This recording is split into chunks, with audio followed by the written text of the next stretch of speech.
Looks like the gang's all here! Yep, all ready. How about you two? Green and good to go? Paimon's ready! Great, let's get rolling then. Great. Well, first things first.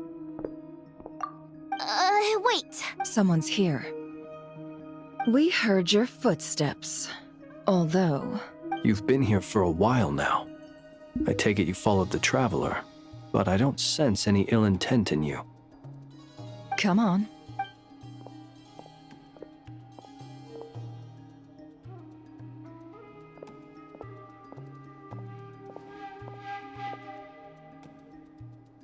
I figured it wouldn't take you long to notice me. I come bearing news from my lady, the Knave. Dottore went through the motions of returning to Snezhnaya, but it was obviously a facade. However, he has not returned to the Kuvaki Experimental Design Bureau, nor has he made an appearance in Nasha Town. Well, in that case, he'll be in his lab way up north. I always wondered why he applied for his own private pad. Tell them that Sandrone and I will go on ahead. If they still intend to pursue this matter, they should meet us at the research center in the northern tip of Nodcry. Nice of Columbina's two best friends to think of us. We appreciate the heads up. Our sincere thanks to the Fatui for your aid. Lady Damselette may have left our organization, but at least some of her colleagues remain genuinely concerned for her well-being. Not to mention that the Doctor's increasingly cryptic conduct gives us great cause for alarm. We have crossed swords many times before, but it's not personal. We're just on different sides. We don't lack humanity. And so, as fellow friends of Lady Damselette, it's only right that you should be in the know about this. Arlecchino's situational awareness has saved us a lot of trouble. I'll leave the map here with you. If you do decide to head to the research center, please proceed with caution. And remember, at least while you're in Nodcry, Lady Arlecchino's subordinates are your comrades if you want them to be. This is very accommodating of you. We can't thank you enough. Just doing my duty. I shall take my leave now. If you need us, you'll find us at the Experimental Design Bureau.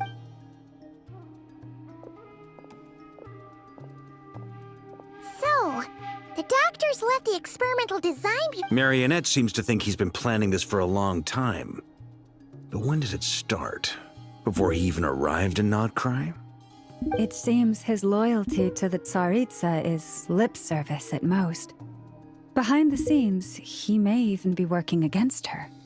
Whatever his motives, we know that he's decisive and incredibly ruthless. Facing him unprepared would be a recipe for disaster. At this stage, it's difficult to predict his next steps. I suggest we split into two groups. We need some people to stay behind and guard Nasha Town. Well, as much as I'd love to help, infiltrating research labs isn't really my area of expertise. But at least take Cool Your Jet's Ducky with you. It should be some help during the battle. And as for Miss Inefa, I suppose you will stay to protect Miss Aino? Detecting operational logic. Protect Aino. Priority. High. Just in case, Servarka, I think it would be best if you stayed behind as well.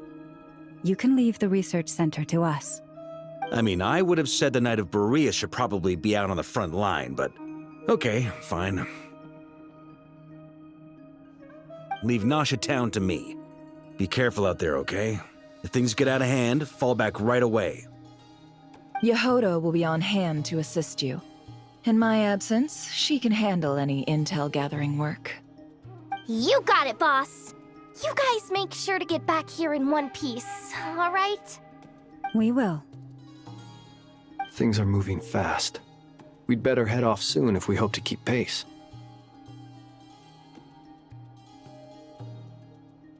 So, it's infiltrate a secret research facility, or... Yeah, alright. Paimon will help out here instead. Sounds like it's gonna be a pretty intense fight. We all have to bring our A-game here. So, anything you need to wrap up before we leave?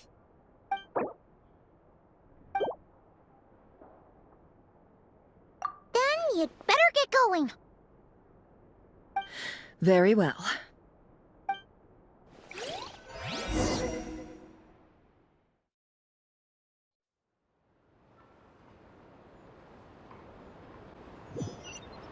All these broken machines on the ground. Someone got here before us. Could it be Arlecchino and Sandrone?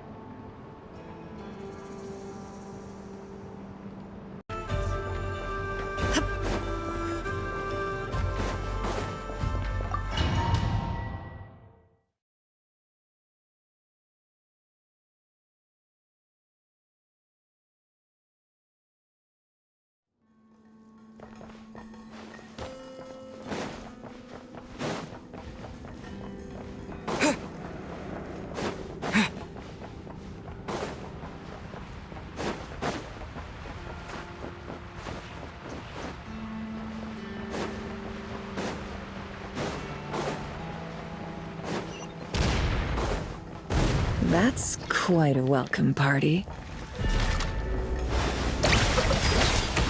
The night cometh. Close your eyes.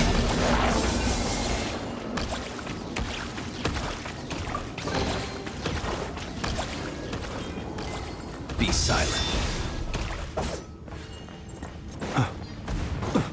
Stand down, trespassers. Observe. To dust.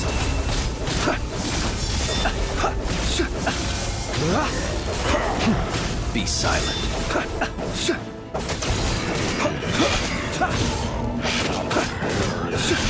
Close your eyes.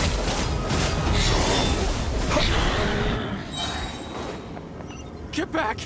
I said get back! Do you hear me?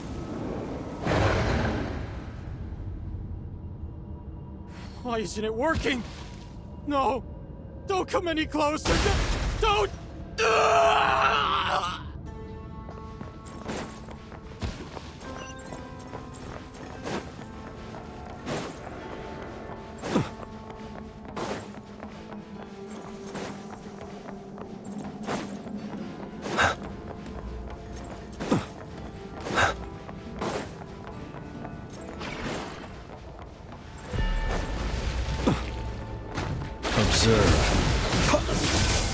For the everlasting force. The mystery unravels.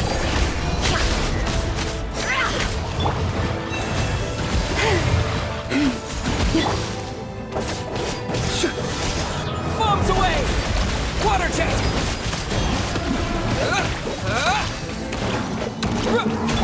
Can't hide the truth.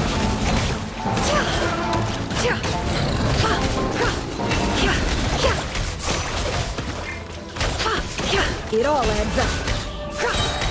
The deception ends here. You poor souls. May your spirits find peace. Grab that key on the ground. We'll probably need it at some point.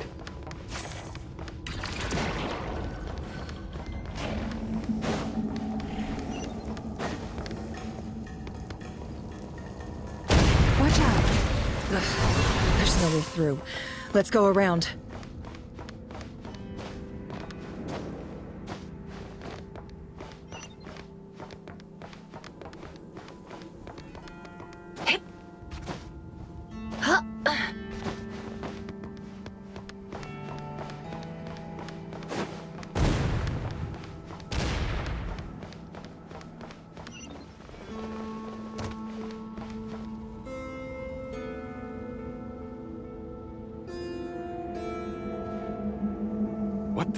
trespassers.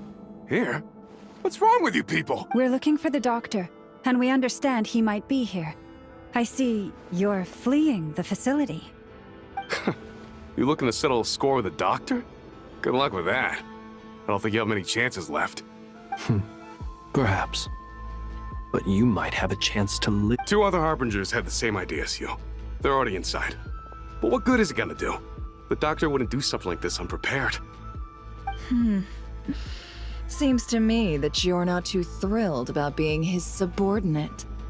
Also, is it just me, or do I sense monsters nearby? If you'd prefer their company to ours, that can easily be arranged. We need to know what the doctor is up to. Please, if you know anything at all, tell me. This is about more than us versus the doctor. His actions could have consequences for all of Nodcry, and perhaps even your homeland, Snezhnaya.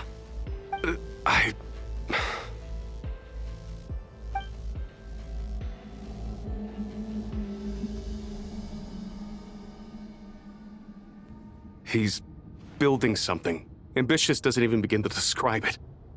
Feels like this could be the big one. God knows how long he's been planning it. A while back, he told us he'd be returning to Snezhnaya. We weren't expecting him back so soon. This time he brought some gemstones with him, or something. The moon marrow spheres. He stole them from their rightful owner, Columbina. Oh, Lady Damselette? Last I heard, she left the Fatui. Before she went, she told us she'd finished what Her Majesty asked of her, and wished to focus on some personal matters. I remember thinking that leaving us might not be the best choice. I mean, I always looked up to the captain the most, and... Back when this all started, the higher-ups dispatched 3 units to Nodcry to execute their plan. They were led by the Doctor, Marionette, and the Damselette, respectively. I was a part of the Damselette's unit to begin with. She never really interacted with us much. In fact, she seemed sort of detached from everything. Not because she always seemed like she was staring off into the distance. Almost as if she didn't see anything worth living for in the present, so she had to look further afield. That's right. She always used to stare up at the sky. The Doctor used to stand nearby and watch her. Apparently they got along well at first, but somewhere along the way, she grew wary of him. Started avoiding him as much as possible. After she left, everyone in our unit merged with the Doctor's. He's similarly indifferent to the world, except when it comes to the moons. He seems to have big plans for them. Right now, obtaining the 3 moons is his #1 priority. He even said, if he can only get his hands on 2 of them, he'll create a 3rd one himself.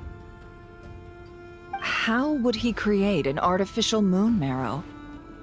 Maybe the knowledge he gained from the Hyperborean phantoms has something to do with it. Thank you for cooperating. We appreciate the level of detail. I get the sense that you'd serve under Columbina again if you had the chance. Would that be fair? No, she's no longer a Harbinger. As a member of the Fatui, my loyalty will always belong to the Tsaritsa. I'm only telling you all this because I don't completely trust the Doctor. His actions do not align with the goals that first brought us to Nodcry. I understand. We'll do everything within our power to stop him. The Knaves unit is based at the Kuvaki Experimental Design Bureau. Maybe you can seek refuge with them. Well, now we know what's going on here. Artificial moon marrow. He's likely well on the way to completing it. Dottore's technological capabilities are far more advanced than I thought. I fear this could get ugly. Everyone, prepare yourselves.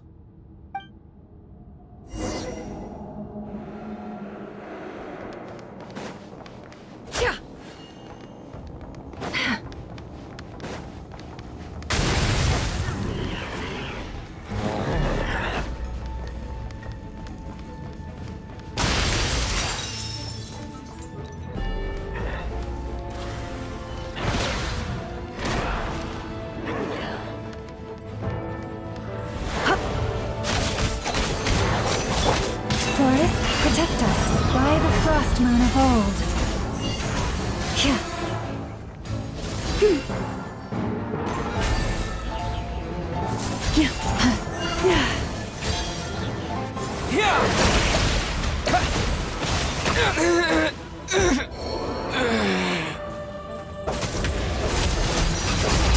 falls.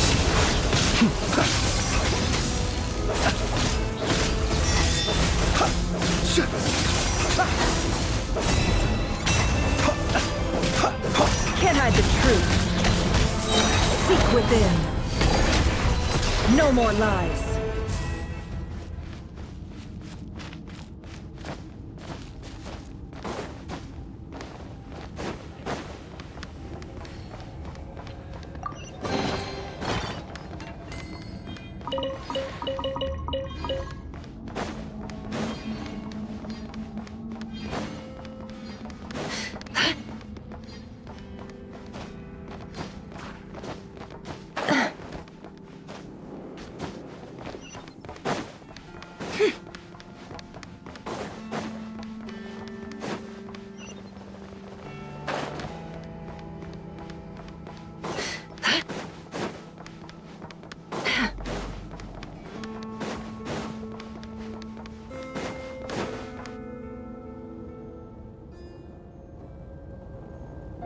Welcome, one and all.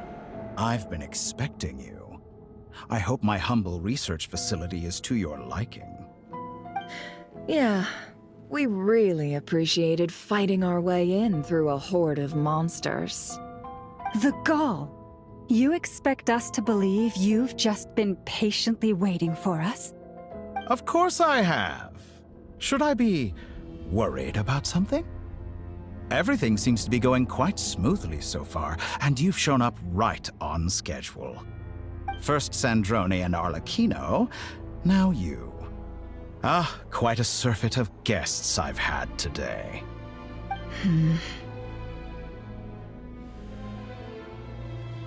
If you were looking for them, I should probably mention that Arlecchino disappeared as soon as she entered the facility. As for Sandrone, why, she stood right here only moments ago demanding answers from me at the hardly out of character. She never was one for basic courtesy, but I have to admit I was a little surprised to see her showing concern for someone besides herself. Does everyone you associate with undergo such a change in temperament? Speaking as a researcher, I have to say, it is not a change for the better. It threatens one's ability to remain objective. Well, since you ask... So you've got your hands on the moon marrow, and now you're claiming godhood. Don't you think that's a bit of a stretch, Dottore? I must protest what you are insinuating with that phrase, claiming godhood. I am not claiming anything. I am stating a fact. You're a researcher. I'm sure you appreciate the distinction between the two. Huh? Wait, you really think you're all that? You'll excuse me if I'm not being a polite little lady for you. We're colleagues. We both know what kind of person you are. By the same token, I knew you'd respond along those lines. You and I both understand that facts speak louder than words. To that end, I've had my people send you a small gift. It should go some way toward helping you understand my present position. What gift? Where have all your troops gone? Who knows? Perhaps they are already marching toward a new world, following in the footsteps of an unknown god. As vulgar and arrogant as you may be, dear Sandrone, I have no intention of taking out my displeasure on your subordinates. They will enjoy equal rights to my own. You sent your people to the Experimental Design Bureau? That's the Tsaritsa's property. Yes, and I am very mindful of Her Majesty's instructions. But you know full well that they do not conflict with my present goals. In which case, all I'm doing is conducting another one of my experiments. Now then, you have a judgment call to make. Am I simply lying to stall you? Or is it possible that every word I am saying is the truth? In which case, your subordinates really are in danger. So now you've turned on fellow Fatui soldiers. You're completely insane. I have set a new rule for myself. Each person gets one chance. Naturally, that includes you, Sandrone. If you wish to leave, I won't stop you. We are colleagues, after all. Scumbag!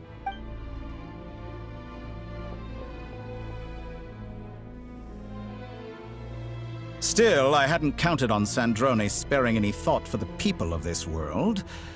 Shame. I always found her self-centeredness to be one of her few better qualities. How can she ever hope to achieve greatness when she's so obsessed with protecting her little design bureau? It's more than a little disingenuous to speak of achieving greatness while taking hostages. Or does honor no longer mean anything to you? Honor? I have the marrow of 2 moons in my possession and will soon complete the construction of a 3rd. I will be the god of a new world. And you speak to me of honor? How charmingly naive. Those are sacred relics. You do not deserve them. In my view, many in this world do not deserve to be alive. And yet, I mercifully permit them to go on living, do I not? You'll come to regret your actions. Will I now? Let's see if you can make me.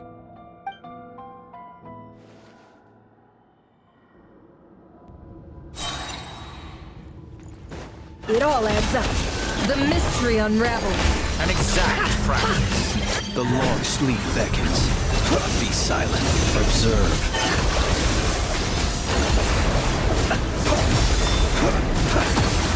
For the everlasting forest.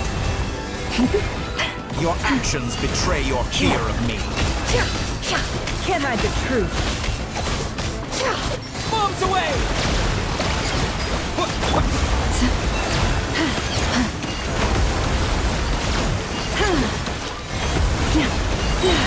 With one heart, we pray. Leave this place. Seek within. No more lies. It all adds up. Arlecchino! Thanks for the assistance. Arlecchino? They see you as an ally. What a farce. You're clearly here to destroy my research, not me. I'd say your research is more valuable than your life. Am I wrong? No more lies. It all adds up. The deception ends here. Can't hide the truth.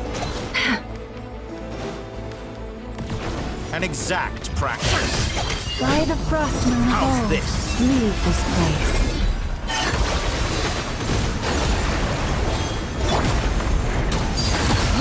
How disappointing. Be silent. Observe. Close your eyes. Is this all it takes to tire? No more lies. Forest, protect us. Get lost!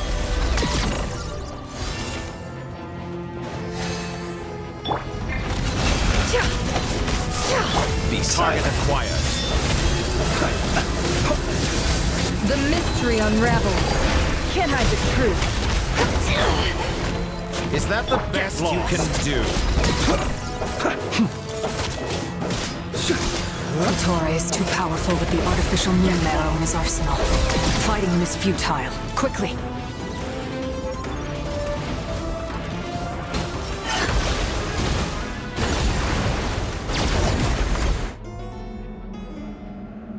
Let's go. I've always thought it is wiser to flee than surrender.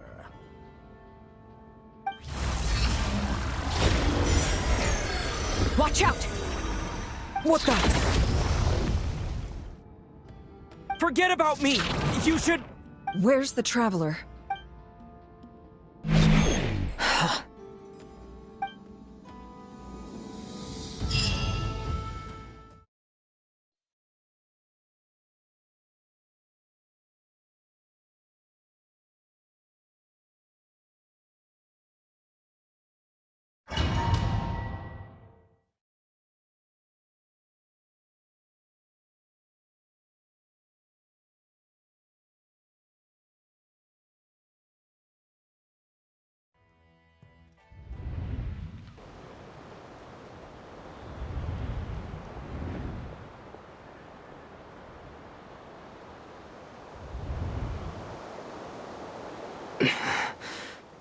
What just happened? Nasha Town? How did I get here? Strange. I remember being trapped by Dottore during the battle. And now all of a sudden, I'm here. Something weird is going on. I guess I'll start by exploring the area. Traveler? What brings you here at this hour? Huh? What are you in the mood for today? A hot dog? Or something else? We've got some special discounts at the moment. Want to see the menu? Sorry, I'm not hungry. Ah. Well, feel free to take a seat for now. Let me know if you change your mind. Everyone seems to be acting normal. Am I just overthinking? Oh, darling, look who it is. One of our regular customers. Get the traveler something to eat, would you, dear? Wait, why is he talking like that? Well, I'd love to, but can't serve a customer unless they order something. Yes, thankfully. It was a long trip, and it's left me feeling pretty exhausted. But the upshot is, I won't have to leave again for a good while. We can have some quality time to ourselves. Wait, these two are a couple? I see some kids around too. I didn't know they had a family. Hey there! I haven't seen you in ages! What's keeping you so busy? I've been looking. You forgot already? You're silly. Daddy brought you over to our house recently. We had some snacks together. What is she talking about? We've had a lot of customers over the last few days, so we've been real busy. And like my mom always says, some people are more than just customers. They're friends. Oh, another customer's arrived. I better go see what they want. This is all wrong. I never once heard the owner of this restaurant talk about their family. It certainly isn't a family-run business. And that child? I don't recognize her at all. Could this be a false memory? Very good. I knew you had it in you. Aren't you going to try the house special? When did he show up? No. None of this is real. You don't seem to like it here. That's fine. We can change venues.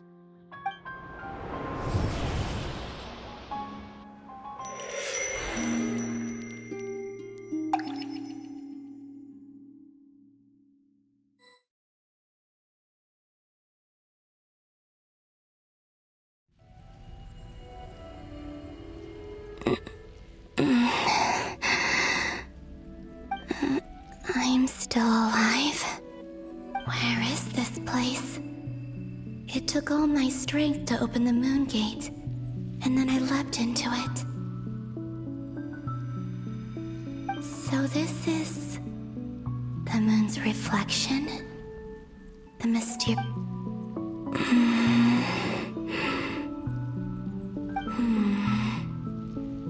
I can't sense anything. I guess I could try opening the gate once more.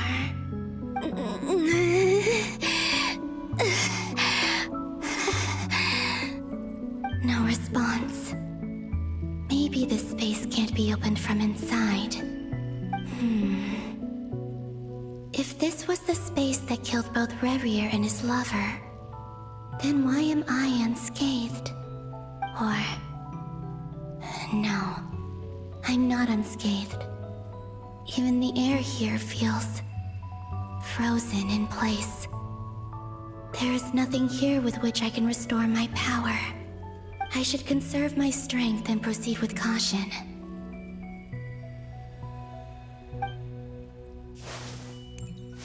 I don't believe Dottori's scheming will stop just because I escaped.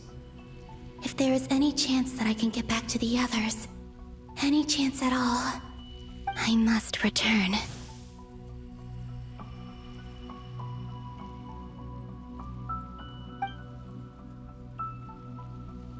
Emptiness. Silence. What is this place? Or maybe the real question is, what is it for? What's this? Looks like it responds to my power.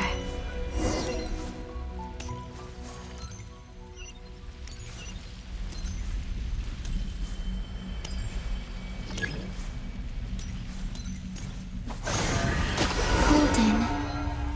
Like Kuvaki. Is it some sort of guide? And why does it feel so familiar? I might as well follow it.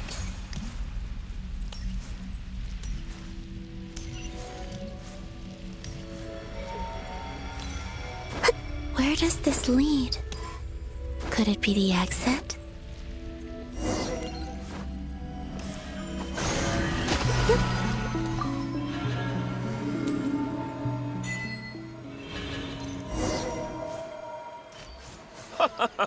Welcome home, Moon Goddess.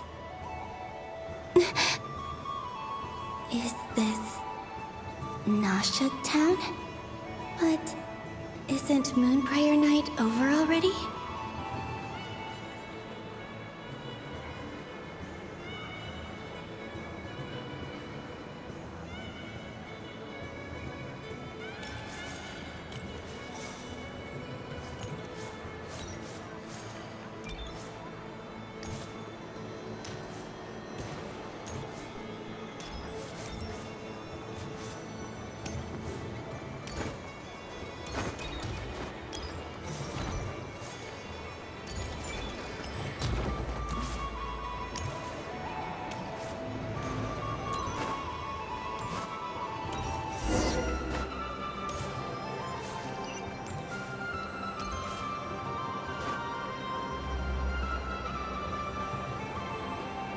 Goodbye for now, Columbina. I hope you have a wonderful night. I will. Everyone else. And me? Are these my memories?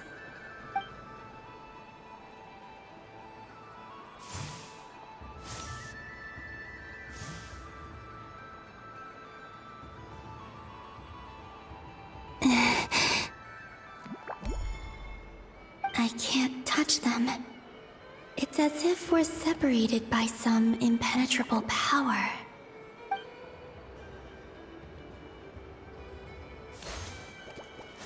Over here! Over here!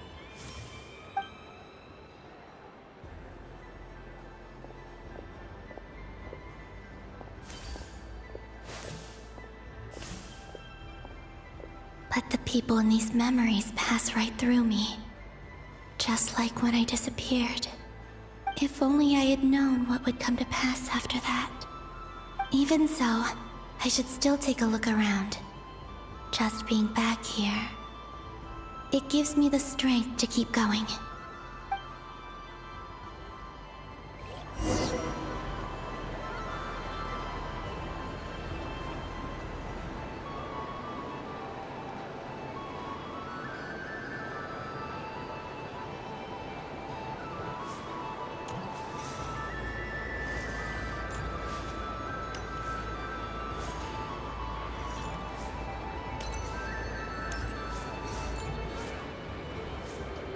Welcome home, Moon Goddess.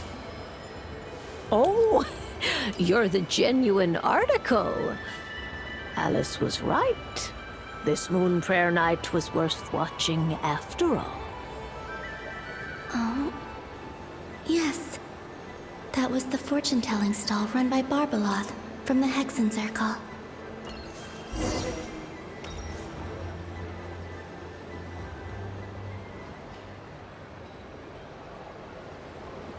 Please, draw the first lunar arcana.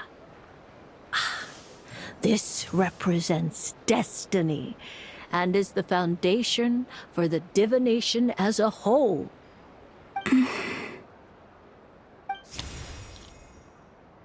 My destiny. I believe the card I drew was the moon. Now that I think about it, Barbeloth's divination was absolutely right. It's almost time to draw the last card. The one that represents the future.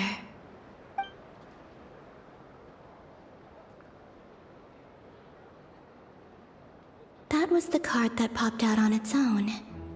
From here, I think.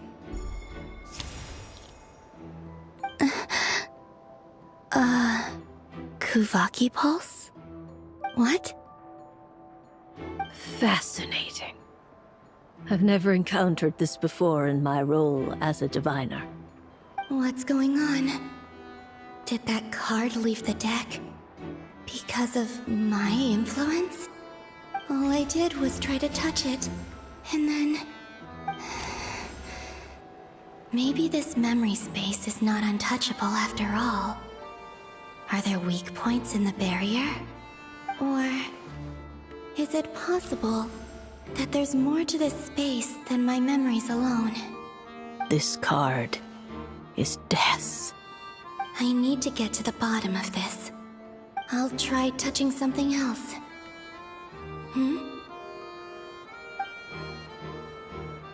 Is this... the wind? No, it's gravity. It's pulling me outwards. No, Traveler!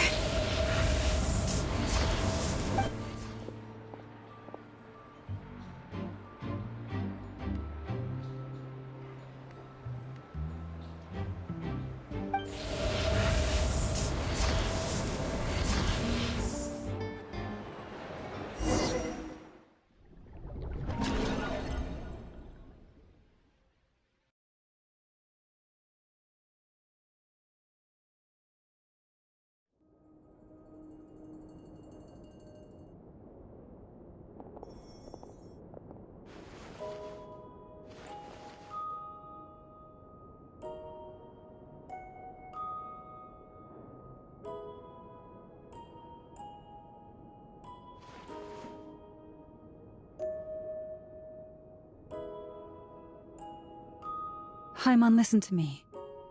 From the bottom of our hearts, we are so sorry. We completely understand how you must feel.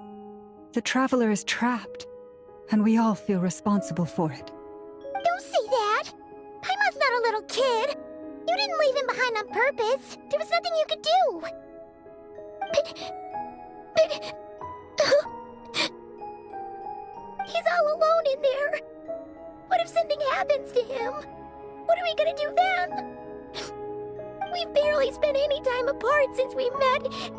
Is he gonna... die? We must find a way to rescue him. We were all involved in the operation where he was captured, and we do not abandon our comrades. That being said, it won't be easy. Through conversation with the others on our return, we've arrived at a basic idea of what we're up against. Dottoro's lab has clearly been in operation for a lot longer than we realized. We found many monster samples stored there. In all likelihood, they were materials he used to research his latest technology. We also know that through his contact with the phantoms of Hyperborea, he gained knowledge about the moons and certain Hyperborean technologies. Using this knowledge, he then fashioned an artificial moon marrow to serve as a replacement for the frost moon beyond the sky. Unlike Columbina, Dottore is not being rejected by Tevat.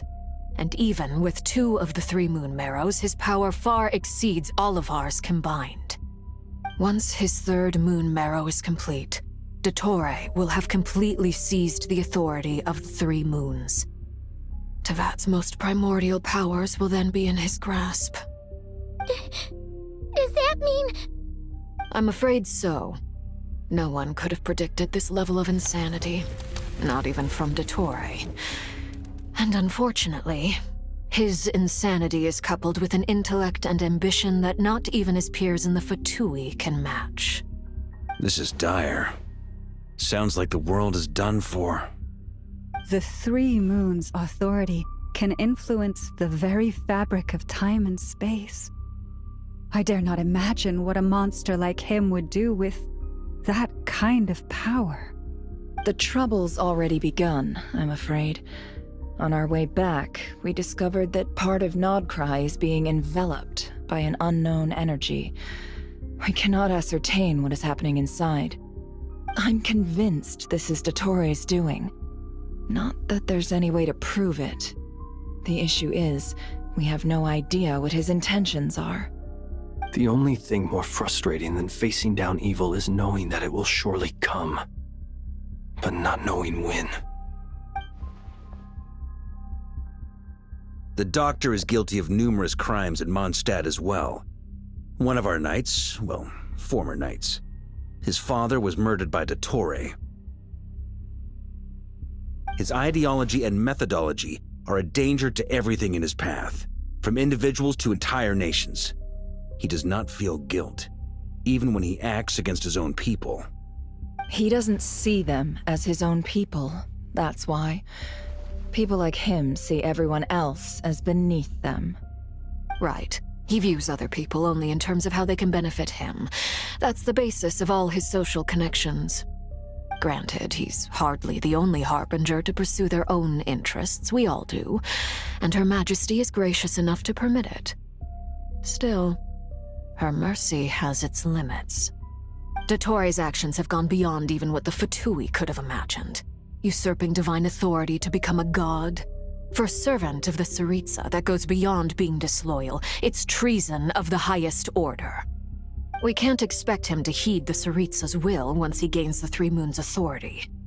Even we Harbingers consider him the most self-interested among us. Poor Traveler. Of all the people to get caught by...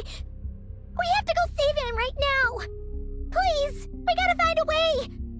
Paimon, I promise you, we are with you all the way. I get how you feel. I do.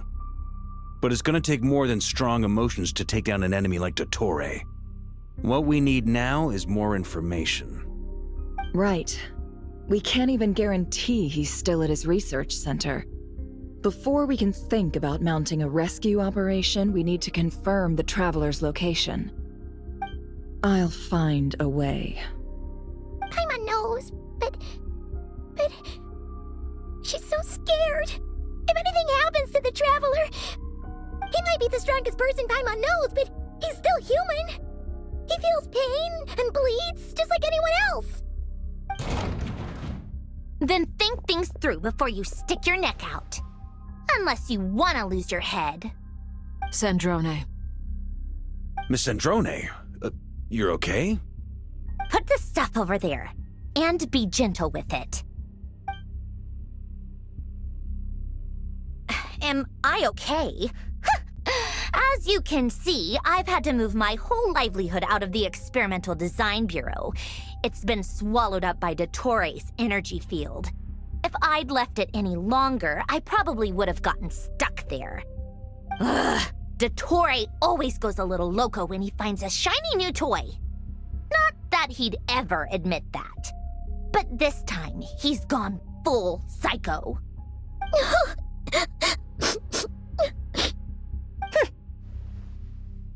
Just go ahead and cry already. Sorry. Paimon's not trying to make it seem. It's just... She can't. Oh, Paimon. Let it all out. There's no shame in it. When you're overwhelmed by fear and despair, crying can help get it out of your system. You'll feel better for it. Okay then, while the baby of the group is having a moment, how about the grown-ups get to work? Give me your hand. You've made a discovery? Polonia, scan.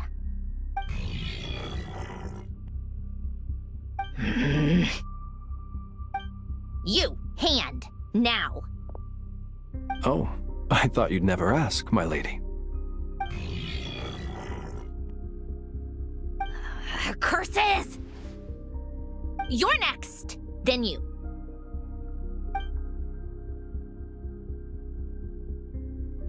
Dottore, you son of a...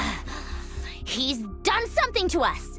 Everyone who entered his research center has been implanted with some sort of curse. I don't feel anything unusual at the moment. Does that mean it hasn't activated yet? Is there a way to figure out its purpose and what might trigger it? My best guess is Dottore created it using the Moon Goddess's powers. 1 second, analyzing. Ugh! That friggin' maniac! So, What twisted game is he playing this time? The moment I analyzed the energy composition, some encrypted text appeared in my mind's eye. And when I deciphered it according to the Fatui standard encryption protocol, I got the following message. Feel free to run, or you will perish in Nod Cry. He's mocking us. Yep, he loves to toy with people. Only in this case, there might be more to it. But I didn't detect any murderous intent or malice either in the message or the curse's energy. As if this is him at his least malicious. Or perhaps all people are cowards in his eyes. Maybe he thinks the threat alone will be effective. What a despicable person. And he has the Traveler in his grasp. If I may, as unhinged as Dottore may be, he has always exercised great patience with the objects of his interest.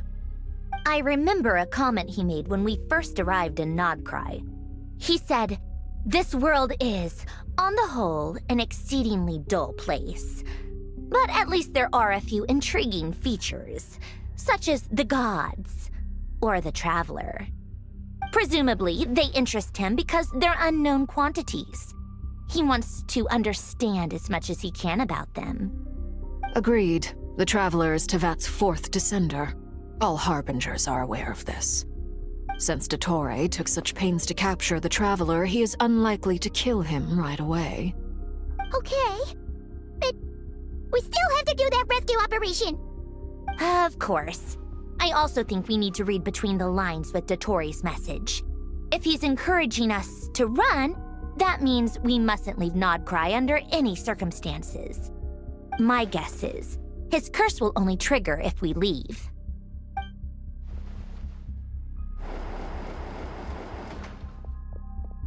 We've discovered multiple energy fields. Albedo is still attempting to analyze their structure. He told me to report back first. Each field is slowly growing, swallowing up more of the surrounding area in the process. And the pace of their expansion has increased since we first examined them. He's probably trying to swallow Nodcry whole. His nefarious ambition knows no bounds. If this continues, the whole of Tevat will be in trouble, not just Nodcry. The loss of Columbina could not have come at a worse time. Do we think she's truly gone for good? She entered the space beyond the Moon Gate, knowing what became of Rerir and Thalindus. I'm sorry, but I fear the odds aren't good. Don't be ridiculous. If I know her, she's busy finding a way back as we speak just so she can annoy me. She isn't dead. Whatever has become of her, the fact remains that we are two comrades short on the eve of a decisive battle. We need to find out the Traveler's location, but there is also other work to be done. Agreed. Whatever Dottore's planning, we have to get the local populace somewhere safe. So, as well as a rescue mission, we have to organize a mass evacuation at the same time. It would be best if someone could approach leaders of neighboring nations and negotiate emergency asylum for Nodcry's inhabitants. Can anyone handle that? Snezhnaya is one option. I'll see what I can do. This would be so much easier if the Traveler was here. No! Stop thinking like that, Paimon. Paimon will join you. She's pretty well connected thanks to the Traveler. Maybe it'll come in handy. Either way, that's what the Traveler would do if he was here.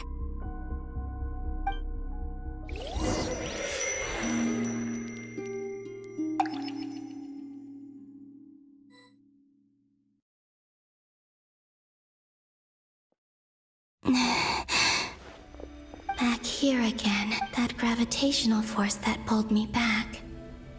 Is this where it came from? When I saw that memory of Moon Prayer Night, I think I influenced reality. Was it just a coincidence? Or... if only I could have sent the others some kind of warning on Moon Prayer Night. Maybe we could have stopped Dottore. I feel so heavy. space consume a lot of energy? Well, even so, I have to keep moving forward. Back to emptiness and silence again. I should try and find my way back inside that memory.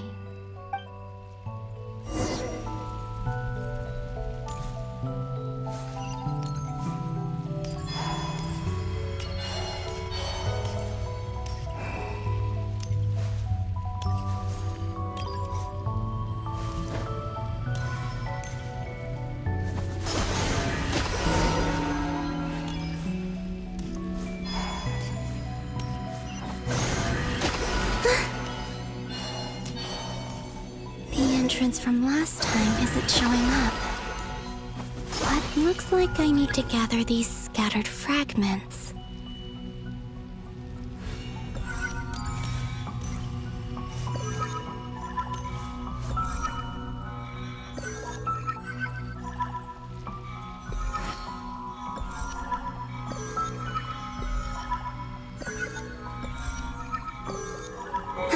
It worked!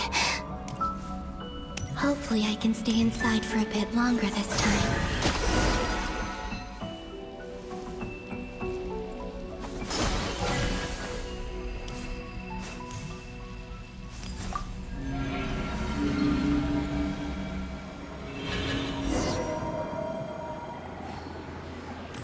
Ad Astra Abyssosk. Welcome to the Adventurers Guild.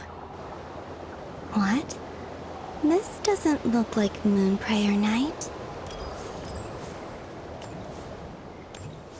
Extra, extra! Latest issue of the Nasha Express!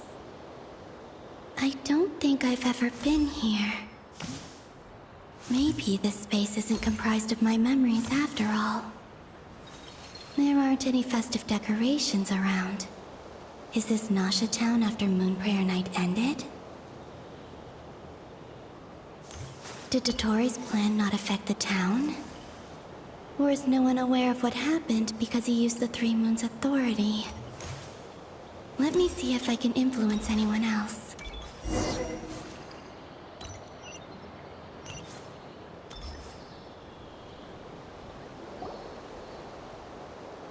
So, what do we do next? Wait, that voice. Paimon? The most important thing right now is to find that mage. Lauma the Traveler and Mr. Varga are here too. I'd better go pay the Fatui a visit. Traveler!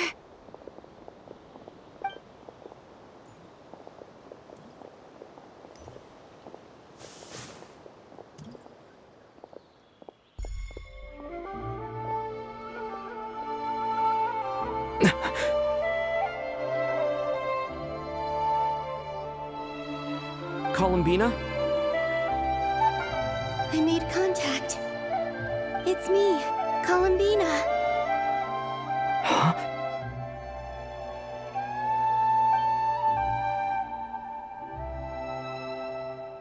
Traveler? Let's go! This is no time to be spacing out!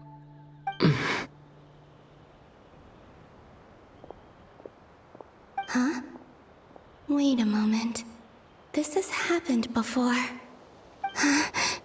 This is what happened when I disappeared. I stood right over there, thinking that no one would ever find me again. It was only when he called my name that I decided to follow them.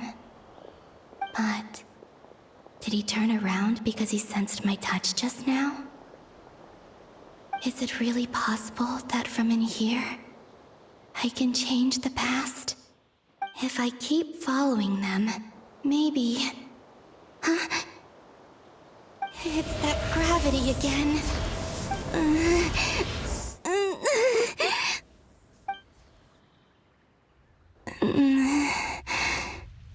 Every time I influence reality within that space, this force intervenes and pulls me back. It's as if it's trying to stop me from leaving.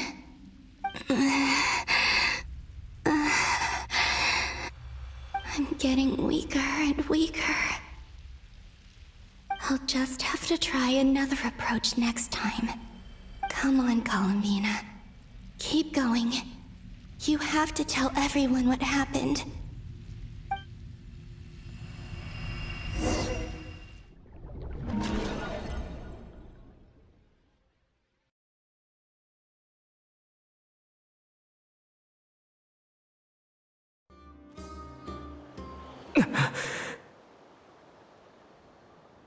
Suddenly, I've been plunged into darkness. Alone. It feels strange. As if something has grabbed hold of me. Is Toray now powerful enough to interfere with space itself? Look at you, standing so still in total silence. I almost didn't recognize you. Hello there, traveler. He seems to be in a good mood. Wait, what's that behind him? Ah, so you noticed. This is the completed Trilune. 2 primordial moon marrows and 1 artificial specimen. You are wary of it. Good. Maintain that reverence. You performed well in that recent battle. Brave and reckless as always. Courage is the sign of a true hero, and impulsiveness is the hallmark of those who strive to advance. I say this not to belittle you. Most creatures are far more timid by comparison. 3 moon marrows? Does that mean the artificial one is now complete too? Well spotted. What do you think? For a replica I built myself, I dare say it looks the part. Dottore, are you planting illusions in my mind? I have no interest in fooling your eyes. On the contrary, I hope to show you the true essence of all that you see before you. Is this not a beautiful city? People live in peace and find joy in their work. The streets are safe. People can even leave their doors unlocked at night. You might say it is the Elysium everyone dreams of. All available data indicates your values and worldview conform with the mainstream. This kind of society should be quite to your taste. False beauty is deceitful. Lies are to no one's taste. I wonder, is it your moral standards that are too high? Or your expectations of reality? Answer me this. If someone existed in a sweet dream from the moment they were born, a dream in which they never once felt pain, which do you think they would consider superior? The dream or the reality? That's pure sophistry. It has nothing to do with your actions. As I suspected. You have yet to understand all of this for what it really is. What do you want from me? You sound impatient. Do you think the only reason I'm keeping you is because I want something from you? If it's not, then why haven't you killed me yet? No one can stop you if you're as powerful as a god. I'm delighted you recognize that fact. I believe we last squared off in Sumeru. Ah, the memories. How time flies. You and I have both grown. I'm not surprised that Arlecchino and Sandrone worked with you. You've always a way of slowly but surely ingratiating yourself with all levels of society. People laud you as a hero, but I suspect there's more to it than that. Oh, but to be clear, I don't say that to flatter you. Do you always give your opponent an appraisal before you deal the final blow? Call it a long-time habit. I'm a researcher, and one of my duties is to give an objective assessment of my subjects. But you misunderstand. We are not opponents. Not at this moment. I just want to talk. Think back to Tartaglia, Arlecchino, Capitano, Columbina, and now even Sandrone.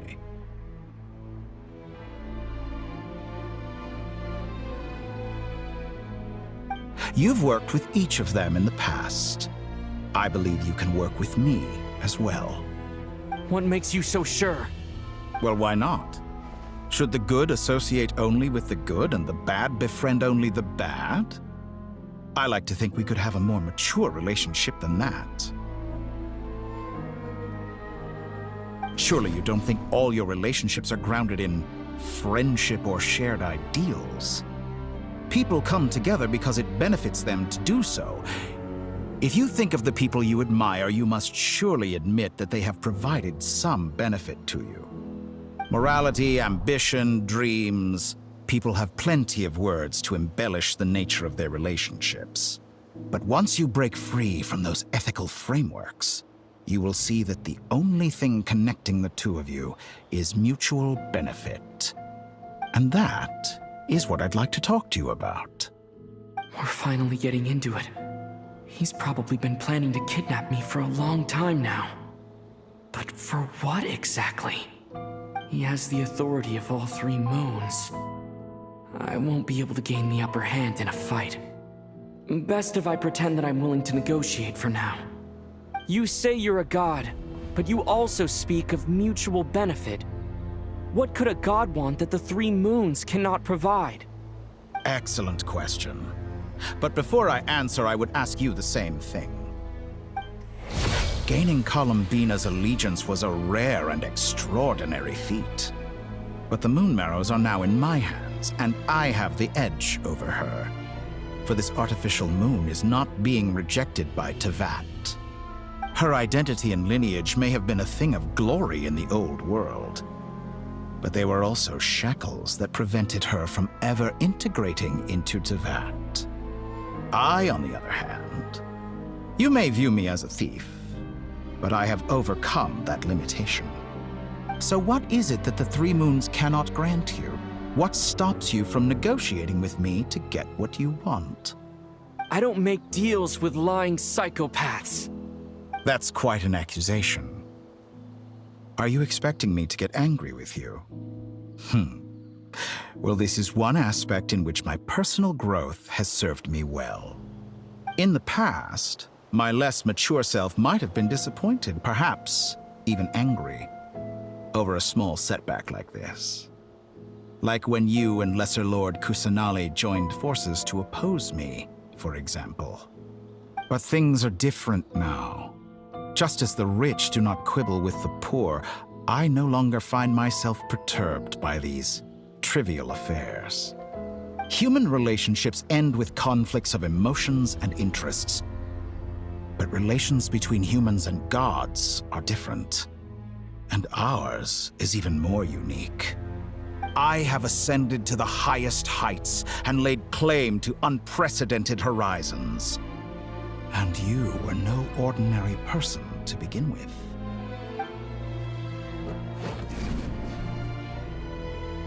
Allow me to show you the world, Descender.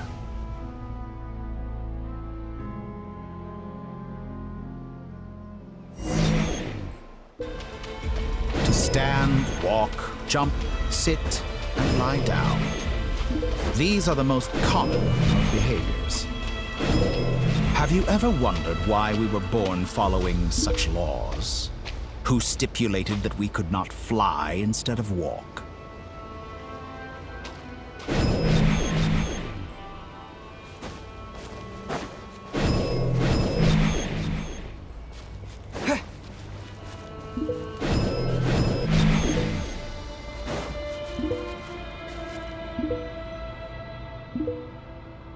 Someone of your talent and experience must surely know of the four great rulers who serve the heavenly principles.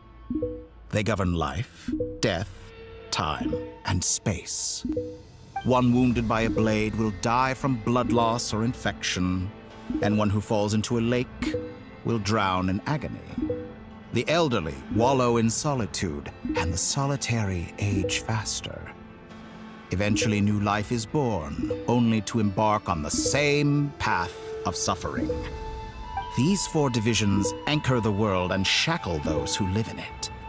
But they themselves transcend its boundaries, squandering the power bestowed by the heavens.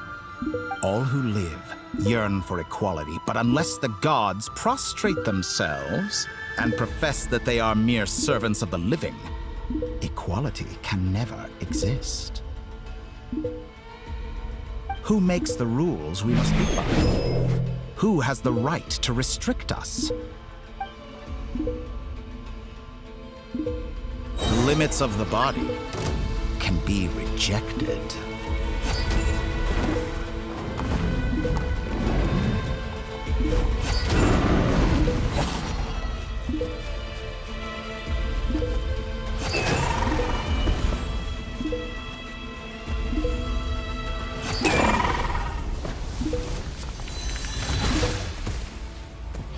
How does it feel to be among those with absolute power? You cannot conceive the extent to which your flesh hinders your mind and spirit.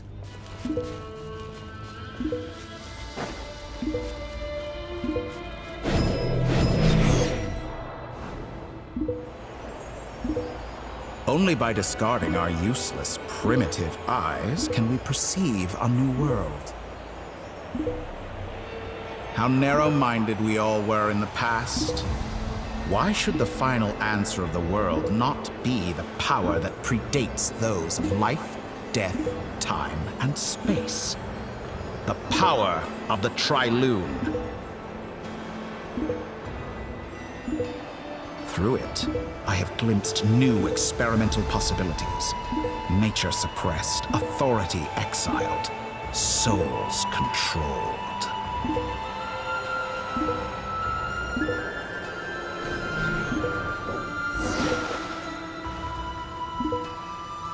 You know, I heard recently that a group of critics reviewed countless stories and drew an interesting conclusion.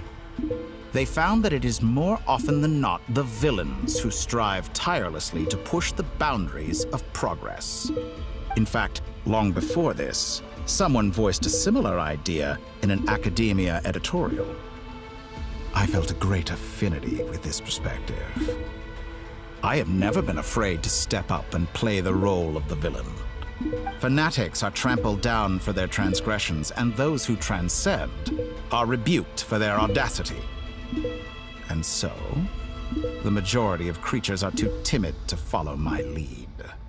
But all sacrifices made during my experiments have been worthwhile, as you can now see. I can offer you something new, something unique, precisely because I am a villain. Think about it. We are eternally bound through mutual interest.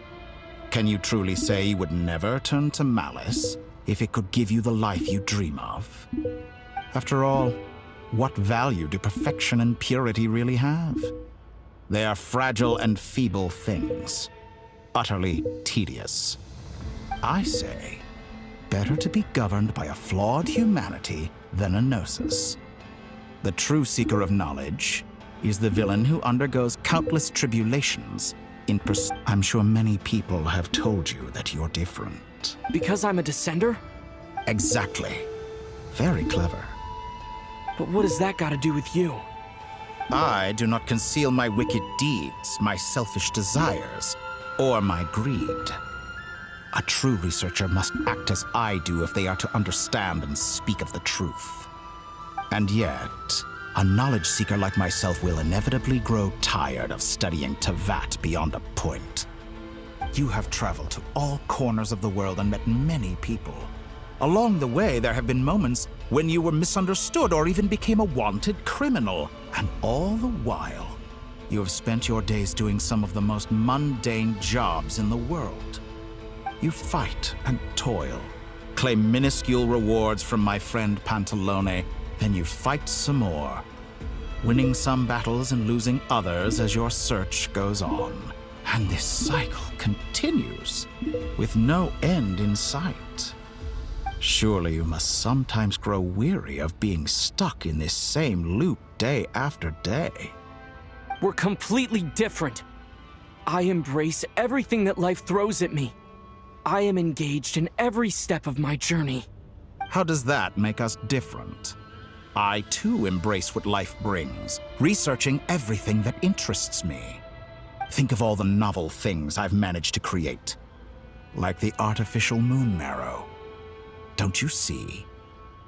As unique a specimen as she was, even Columbina is not irreplaceable. Take that back! She's gone because of your actions! I didn't say that to anger you. Though admittedly, I don't see what there is to be angry about. Anything Columbina could do for you, I can do better. I know what your ultimate goal is. You wish to walk the path your sister walked, and seek answers from her at the end of that journey, don't you? Someone like you could never understand what it feels like to care about another person the way I care about her. Perhaps not. But that doesn't mean I can't help. I could find your sister right now, bring her before you, and make her give you the answers you seek. Don't be so presumptuous. You'll never begin to understand the situation between us. Oh, no. This is no presumption. I'm only offering what I know is possible with the power of the Trilune. But it seems like you would sooner continue with your journey through this world. Why? Do you truly desire this journey? Or is it simply a necessary process from which you cannot escape? Think of all the time and energy you have spent, everything you've had to endure just to make it this far. Is this really what you want? Or has your hand been forced by the promise of that final answer? Yes, you have made many friends. But do they ever spare a thought for the void in your heart and what it yearns for? What you want is not friends. It is family. But do they know this? I, on the other hand, am far more considerate. Join my experiment, and in return, I will bring your meaningless journey and all its struggles to an end. This is a malicious attempt to manipulate me. But at the same time, he's stating some very human truth. Of course he's right about my predicament. How can I deny it? I have faced ungrateful strangers, never-ending troubles, an endless quest for answers. I want to see her. After everything I've been through, words can't describe how much I miss her. How much I want to be reunited with her. Wherever you are right now. Do you miss me too?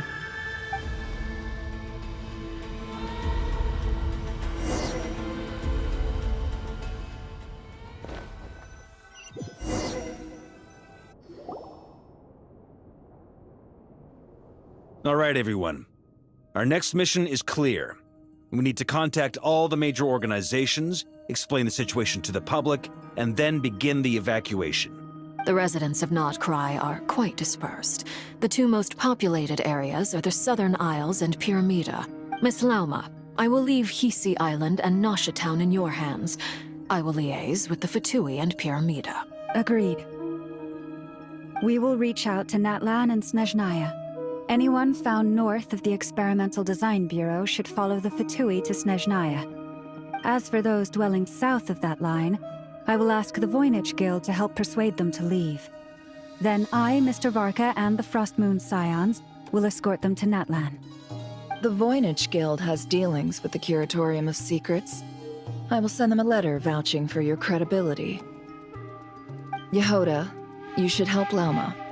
This is too big of a task for one person. My wish has come true.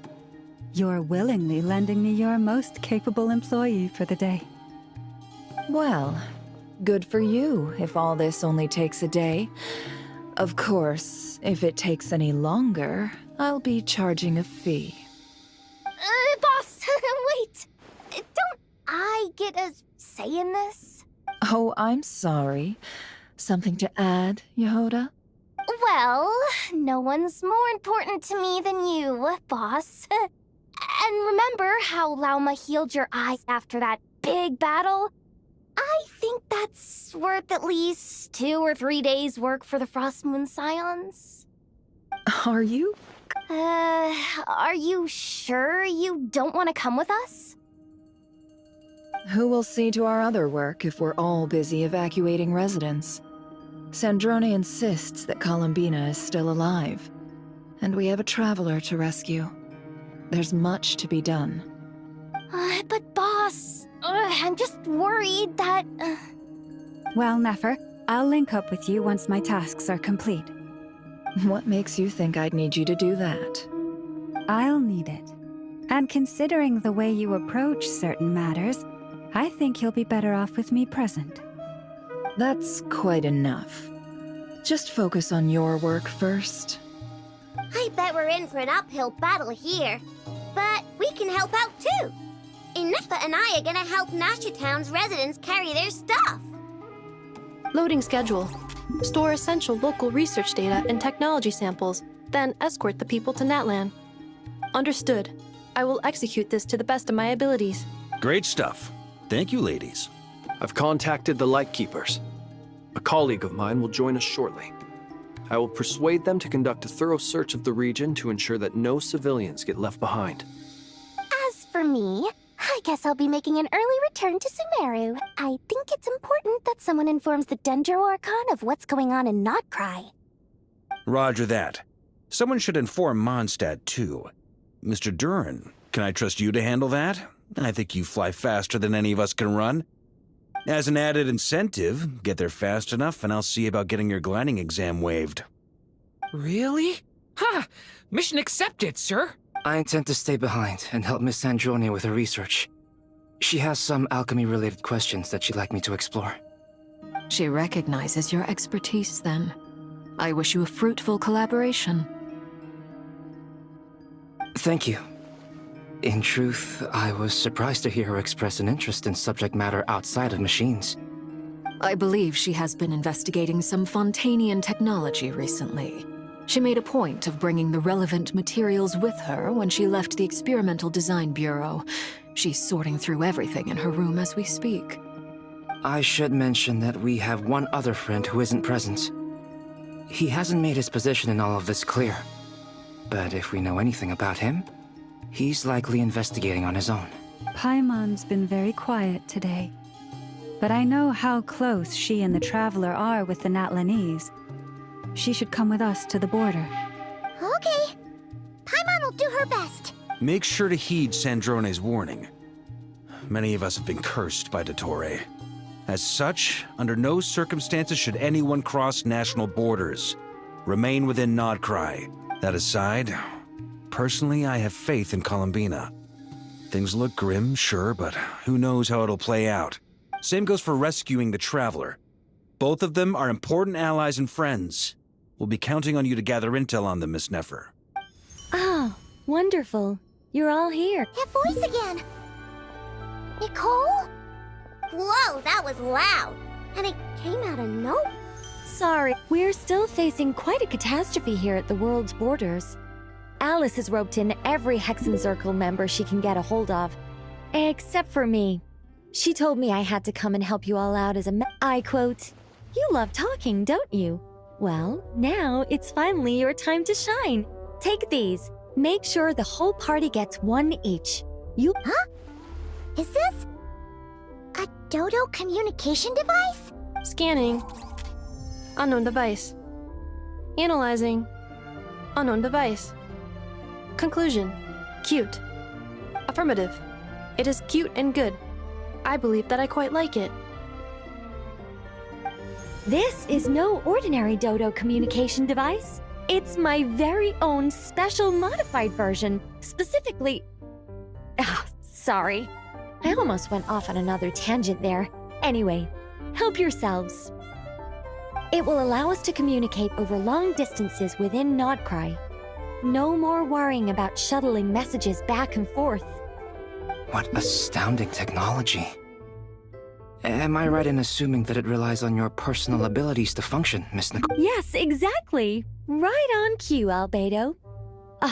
I'd love to brag to you all about how it all works. But no, next time.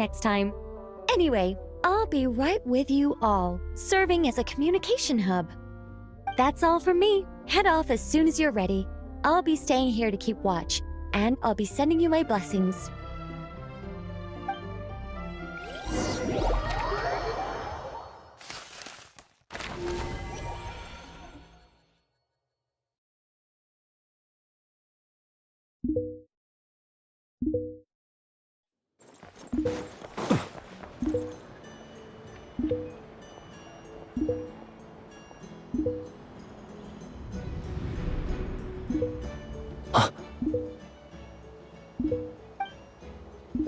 Sir Flint. Perfect timing. I just arrived myself. You are most considerate, Master Ilua. But in fact, I know you have been sitting here for quite some time. If you saw me, why didn't you say something? I was curious to see how long you could sit still for. Also, shouldn't you have managed to sense me approaching? That would be a first. You always seem to appear out of thin air without making a peep. Also, how many times do I have to tell you not to address me as master? I don't qualify. I beg to differ. Why should a young man so well-versed in social graces as yourself not be worthy of that title? Please, Lord Flint's... Sir Flint's. I'm begging you, don't flatter me into complacency like you do with everyone else. You understand me better than most. My newest acquaintances tell me I love complimenting others. What do you think? I think they don't understand why you do it. You just love puffing people up till they're a big, happy ball of hot air that floats away into the sky. In all sincerity, I can only hope that they bring good tidings when they come back down to Earth. Is the situation that bad? We just held a strategy meeting.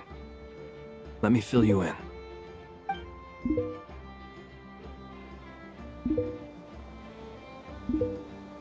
In short, we need everyone gone from Pyramida. We also need a team of Lightkeepers to scour the more remote regions of Nodcry for civilians to evacuate. I only hope we have enough personnel. We do.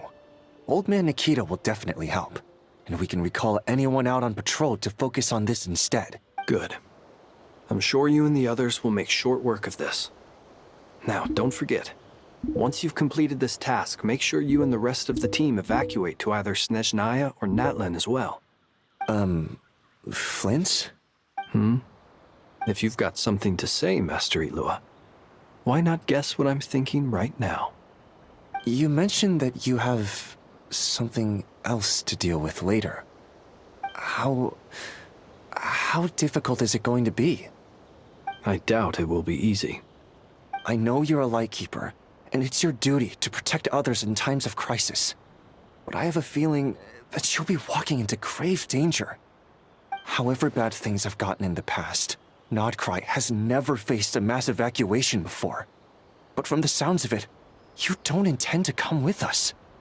I don't mean to pry, and it's probably none of my business. But whatever it is you're intending, you don't have to go through with it, you know. I've been afflicted with some sort of curse, and I'm told it may well trigger if I set foot outside of Nodcry. As such, I cannot leave. I have to act, if for no other reason than to fight this curse. What? No. Why? Why would anyone want to curse you? There are plenty of people out there willing to trample over others in pursuit of their own goals. Frankly, Sir Flint, I am furious. You're making light of what is an incredibly serious situation. Indeed I am. And? And what? I told you, I'm furious about this. Nothing I can do about it, I'm afraid. Things happen, and we just have to deal with them. If you find yourself feeling angry, perhaps start by drinking a big glass of water. Hey, you mean you're completely unmoved by my anger? I'm devastated. Then allow me to express my sincerest regret. Come by the lighthouse sometime. We'll catch ourselves a few fish, have a little barbecue, play some cards, and bask in the sun. Maybe I need to spell this out. Lean in a little, Flint. Oh my, this doesn't bode well. Word is that you were caught up in a real horror show recently. People were amazed that you returned safe and sound. They've been debating whether you're even human. I've returned safe and sound from plenty of crises. When you say people, do you mean other people? Or do you just mean you? Fine. I'll be frank. You're not human, are you? Heavens. Now that's a horrifying thought. You know what? Forget it. We'll revisit this once it's all over. A sound plan. Albeit a little ominous sounding. Just promise me you'll come back in one piece, all right? For you, Master Ilua. How could I refuse? Also, please pass my regards on to our colleagues. Tell them, thank you all for your assistance. Please put safety first as you proceed with the operation.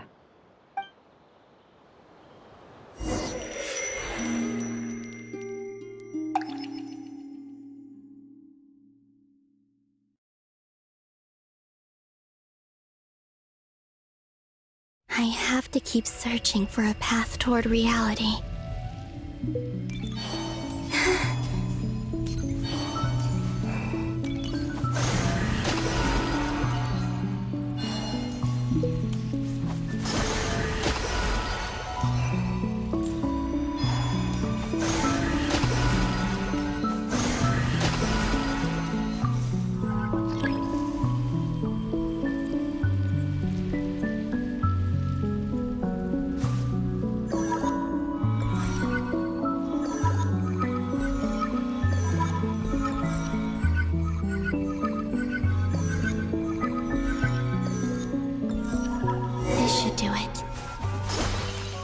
Two times I tried to influence reality in this space, it consumed a lot of Kuvaki. I'll try and be more careful this time. I need to leave key clues behind using less power. I hope everyone still remembers what I said on Moon Prayer Night.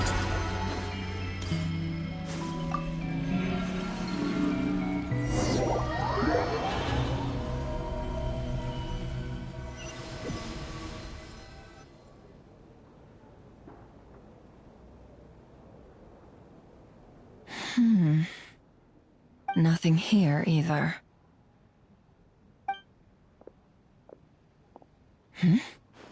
Flints? Ah, Miss Nefer. What are you doing here? Unless... I just spoke with Ilua about arrangements for the search and came for a walk nearby. As for you, why would... It appears we think along similar lines. And neither of us likes to accept things at face value. As well as figuring out how to gather intel on the Traveler, I wanted to confirm some of my own suspicions. Also, we'll need to bring a lot of force to bear against Ettore, even if we're only looking to rescue the Traveler. We can't leave anything to chance. You don't think Columbina perished either, do you? I'm merely considering the possibility that she survived, just as you are. How much can we really know about a deity like her anyway? Do you remember what she said on Moon Prayer Night? About using moonlight to send messages to us? Of course. I think that's why we're both here. Where have you checked so far? I've been focusing on the outdoors. Anywhere the moonlight shines. I checked most of Nasha Town, but didn't find anything. I checked the Curatorium of Secrets, and a few rooms where I thought I might find some leads. But no luck here either. The only places I haven't looked yet are the rooms in the flagship. But process of elimination isn't the only thing that brought me here. Oh, really? What's your other reason? After all that build-up, our mystery ally never showed up even once!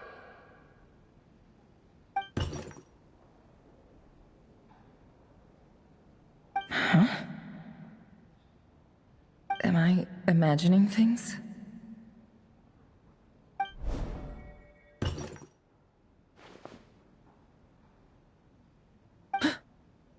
Come on, let's see what's going on. Oh no. I knocked over a vase as soon as I came in. It must have been caused by a Kuvaki fluctuation when I entered the space. Although, it seems like I'm not about to be pulled away this time. It looks like as long as I'm careful with my actions, it doesn't count as influencing reality. Anyway, is this the flagship? The Traveler mentioned that's where he was staying.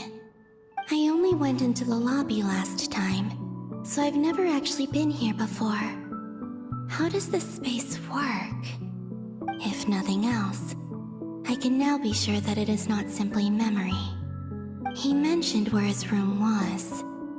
I think it's this one.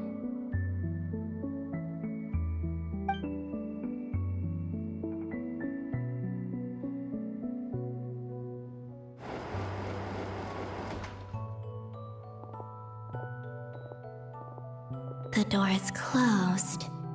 But if this is anything like when I disappeared, then maybe...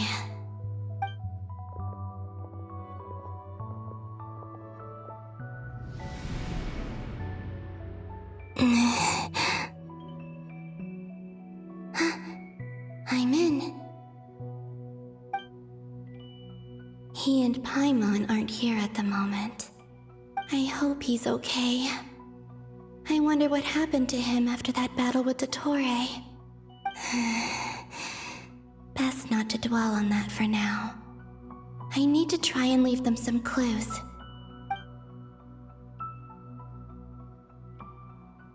Please, Traveler. I really hope you find this.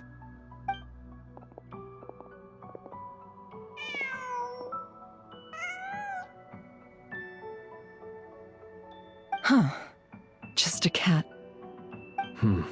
Nothing else here strikes me as noteworthy. Didn't you stay here for a couple of nights once? Before Rerir showed himself, yes. It's also where the Traveler and I first met. Did you notice anything unusual during your stay?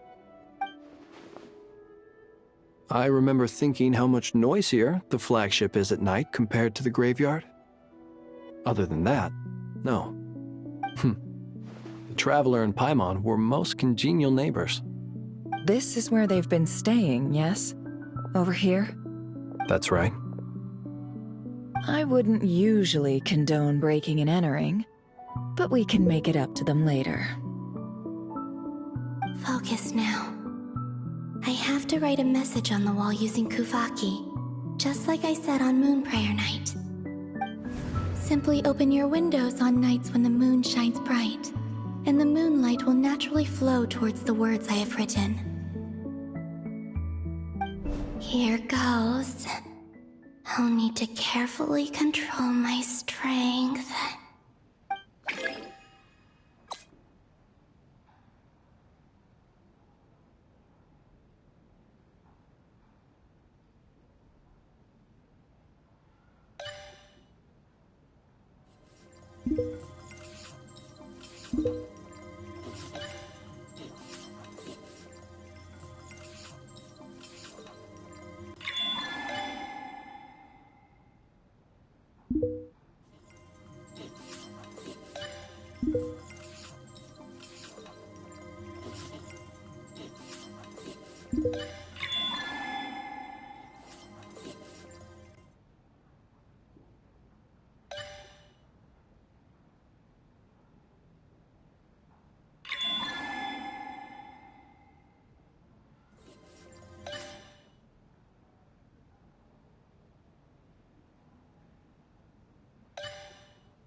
There's a noise outside the door.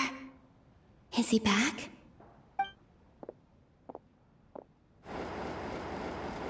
Please, you have to see these words.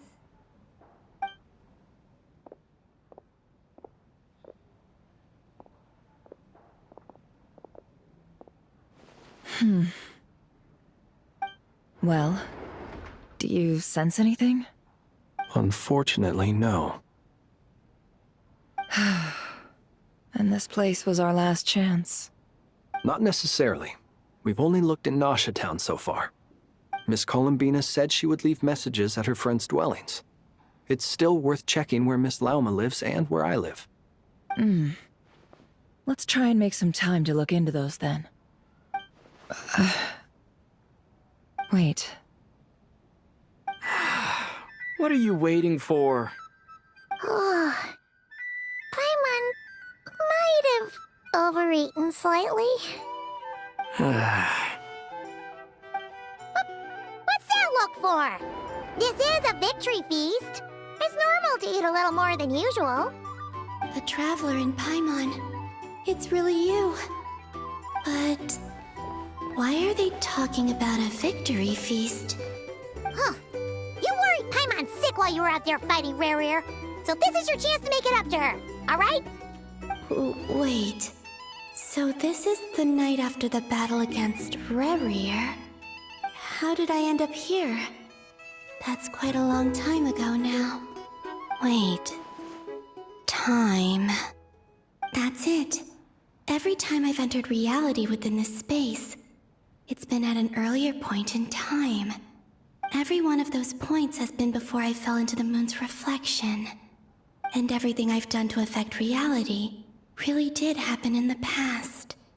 Does this mean that within the moon's reflection, time flows backwards? Starting from the moment I fell in?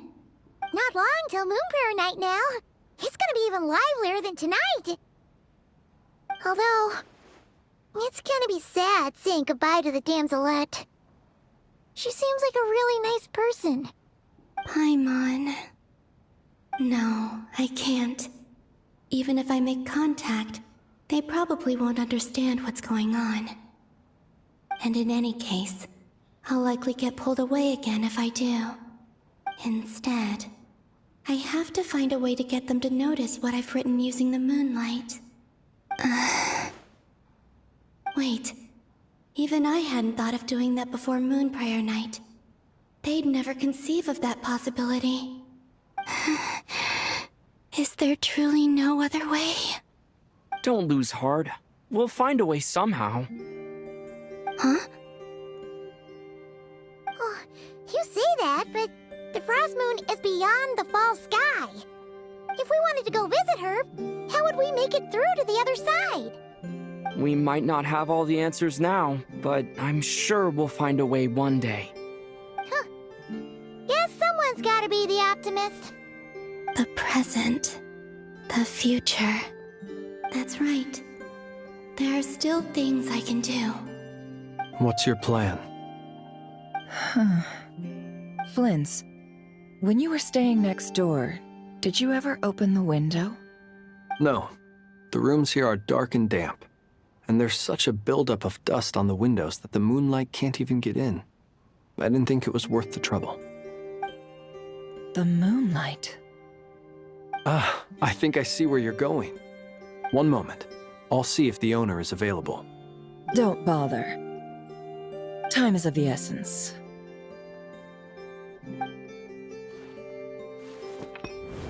Time. Even if no one sees what I've written at this moment, maybe someone will remember what I said after Moon Prayer Night. I need to write down as much information as I can. And maybe one day...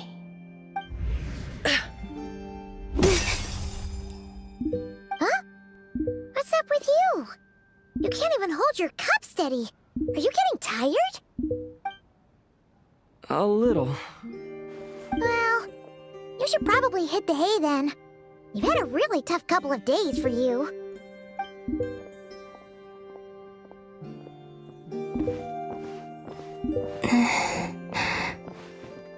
You truly have. You helped defeat Rare, helped me reclaim my name, and you helped the others organize Moon Prayer Night. Wherever you are right now, I'm sure you're still fighting against the injustices of fate. This is all I can leave for them. How I wish I could stay here. But it's time for me to go. I hope to see you again in the next time. And if the opportunity presents itself. I will surely return to your side. Huh. Columbina. She's alive. Not only that, but she's left us an entire wall's worth of clues. She even wrote down what would happen on Moon Prayer Night. It's just a shame we found it too late. I am here. Time in this place flows backwards. I am constantly moving forward. It sounds like she's found a way to influence the past using Kuvaki. But her future is our past. So, these words have been here ever since we defeated the Reikir of Solnari. We just never discovered them. Which came first, the chicken or the egg? Do you ever mull over questions like that? Only when I'm in a good mood, and at leisure. Well, I never do. Everything that has happened already belongs to the realm of fact. As a business person, and especially an intel broker, what I do is extrapolate from those facts to try and read the future. An admirable philosophy. It's a means of survival. Let's go. We have a wall's worth of clues to share with the others.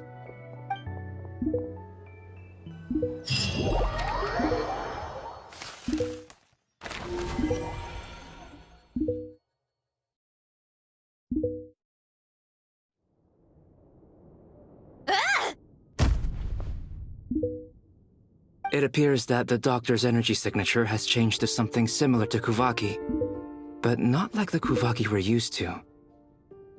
Nodcry's Kuvaki devices will only have a limited effect on it. I can see why you've chosen to place your hopes in alchemy instead. Also, I must say these books are rather profound. My subordinates just shipped them in from Fontaine. Some of them are from the Narcissenkreuz Ordo. Some are incident reports from Petrichor, and then there's a few test reports for these junk machines. Additionally, after some further scanning, I've discovered something extremely annoying. What's that? Tevat's skies contain multiple moons. A long time ago, when I did my first scan, I detected 3, just as the legends say. But when I checked again just now, I detected 4 moons. So there's one extra? Yeah. Originally, I thought that if I could still find 3 moons, that would at least mean Columbina's still alive. But then it occurred to me that apart from the frost moon, Tevat's moons are just husks. And husks surely shouldn't show up in the scan, since they're not alive. It's weird, isn't it? If we can't even distinguish between a dead and a living moon, how are we supposed to know whether a moon goddess is still alive? Or does this mean that the moon marrows are equivalent to the moons themselves? It's certainly possible. In which case, the 4th moon you detected may be Dottore artificial creation. So he wasn't bluffing. He really built his own moon marrow. Ugh! I'm so mad right now! It's easy to get overwhelmed when you have too much on your plate. Maybe you need to relax. Perhaps try going for a walk. Or simply take a few deep breaths. Nothing can calm me down at a time like this. I need more time, and I need progress.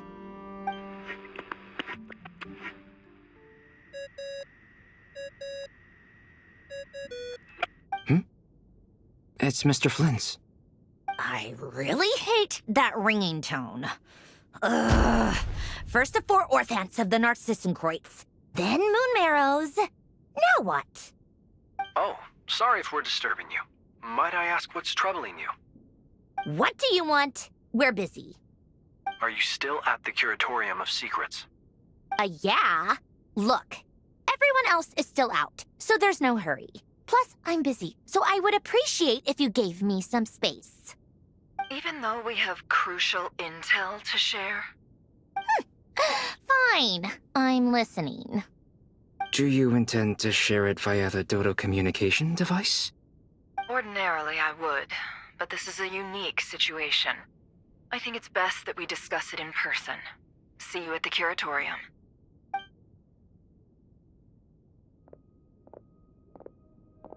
All right then. So, what's the situation? The rest of the team is still out working on their missions and evacuations, but we've decided to fill you in on the most crucial information first. Sandrone, you were right. Columbina is most likely still alive.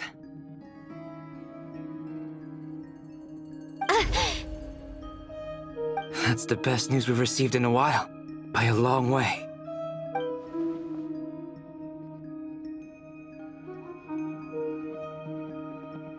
Random locations. Appearing in reverse order?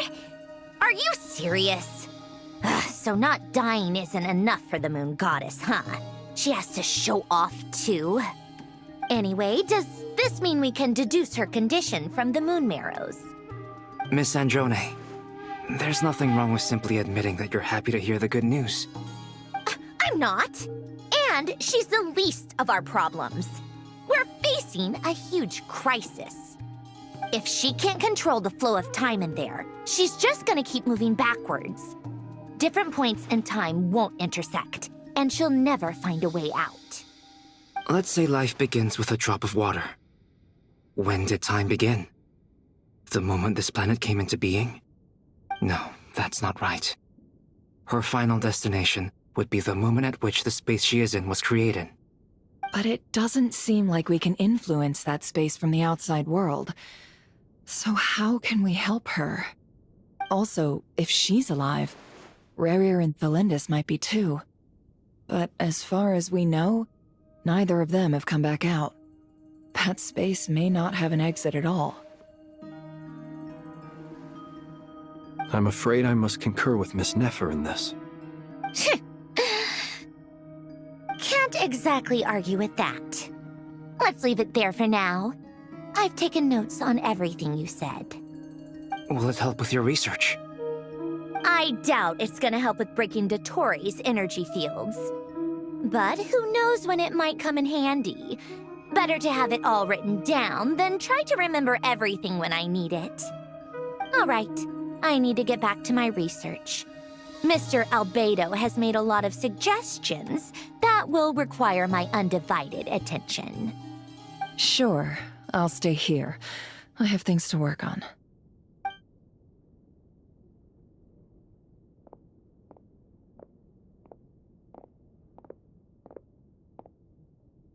Paimon, are you there? Oh, right. She went with Varka to Natlan, didn't she? Good thing we've moved her and the Traveler's luggage in here. Speaking of the Traveler, where could they be? There's a note from Paimon. Paimon here. Not in at the moment, but if anyone needs to borrow her stuff or the Travelers, go ahead and help yourself. Paimon won't be mad. Also, Traveler, if you get back before Paimon, make sure to get some rest. Paimon misses you a lot, but put your health first, all right? How sweet. Well, since you offered, Paimon, don't mind if I do. This is the Traveler and Paimon's luggage. All the items they use day to day are here. It's well organized. I wonder which of them is responsible for that. What do we have here?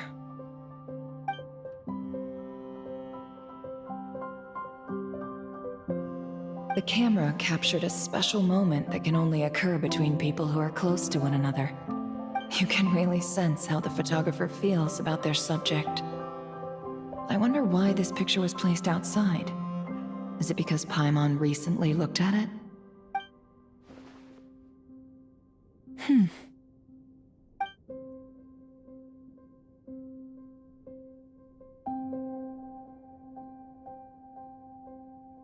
This must belong to the Traveler.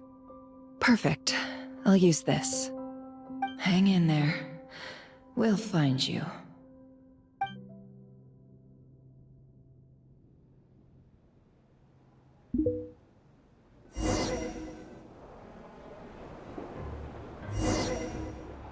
Polonia.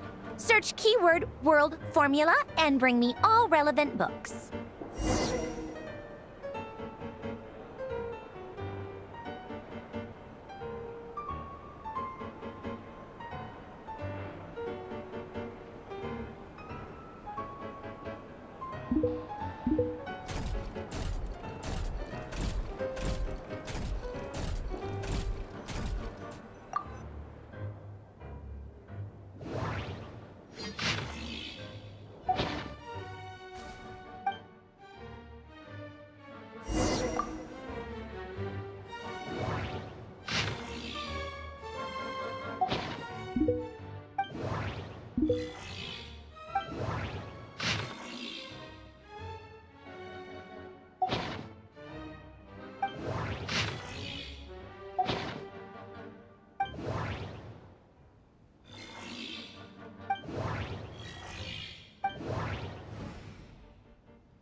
Let's see. This one is... on top. I believe that the correct term for this is Fortuna. This was an ancient Romorian technology, a wisdom unparalleled. I never imagined that Romorian ideas would be so similar to the diagram I have named, the world formula. This is strong evidence that human civilization should gradually shed possibilities as it continues to explore and evolve. The end of humankind may well be upon us right now. The sparks of civilization shall run out, unless we consider introducing variables from outside the system. Variables? Surely that can only mean one thing. Descenders? Dottore likely captured the Traveler because of his descender status. But the Three Moons' authority comes from the world itself.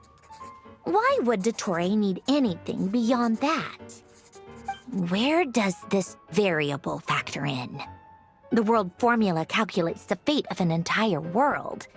Introducing a variable would therefore give us...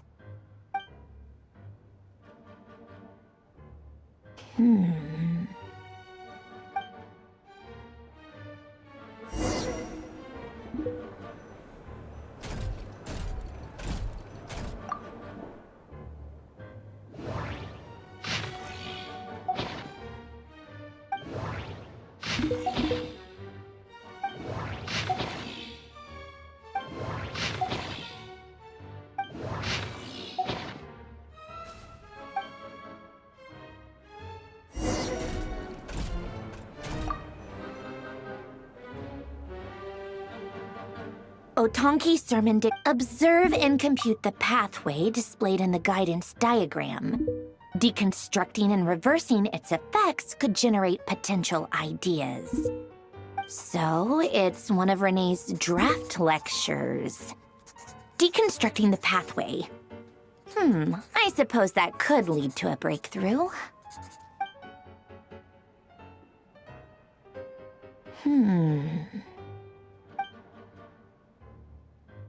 This is so long. This guy sure loves showing off his knowledge.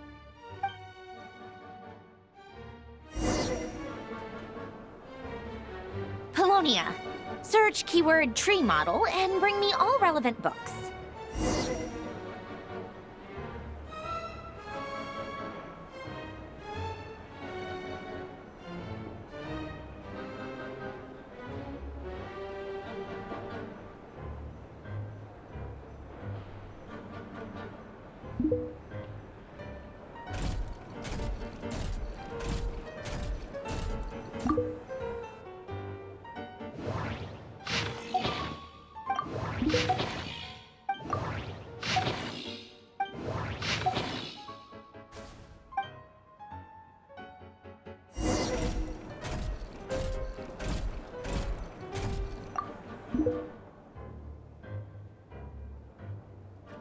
Most of the experimental devices proposed by the Lilia Crucis Ordo are built based on the simple and basic logical structure of a tree model.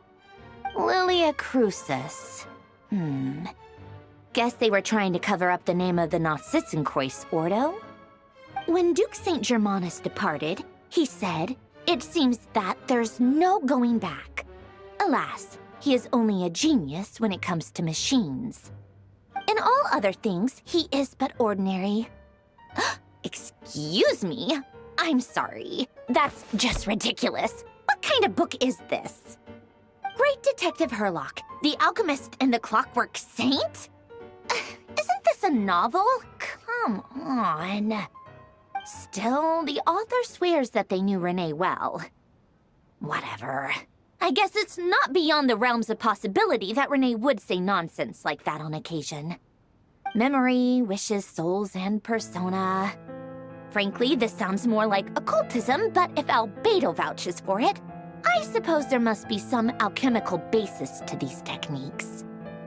The way Alain Guillotin saw it, the world was comprised of machines. The universe needed machines, and thus his technologies were created. That's why I was born. René, his full name was René de Petrichor, if I recall correctly. Sounds like he and the town must be intricately connected. That place was also the source of most of our information regarding Remurian civilization. Seems like some of his projects were based on their technology. The cutting of souls and storing them in vessels. These seemingly unrelated techniques underpinned René's research, assuming that the 4 orthants correspond to alchemical categories. The chemical marriage model? Alain would have scoffed at that. He never would have let those theories or parameters anywhere near his mathematical formulas.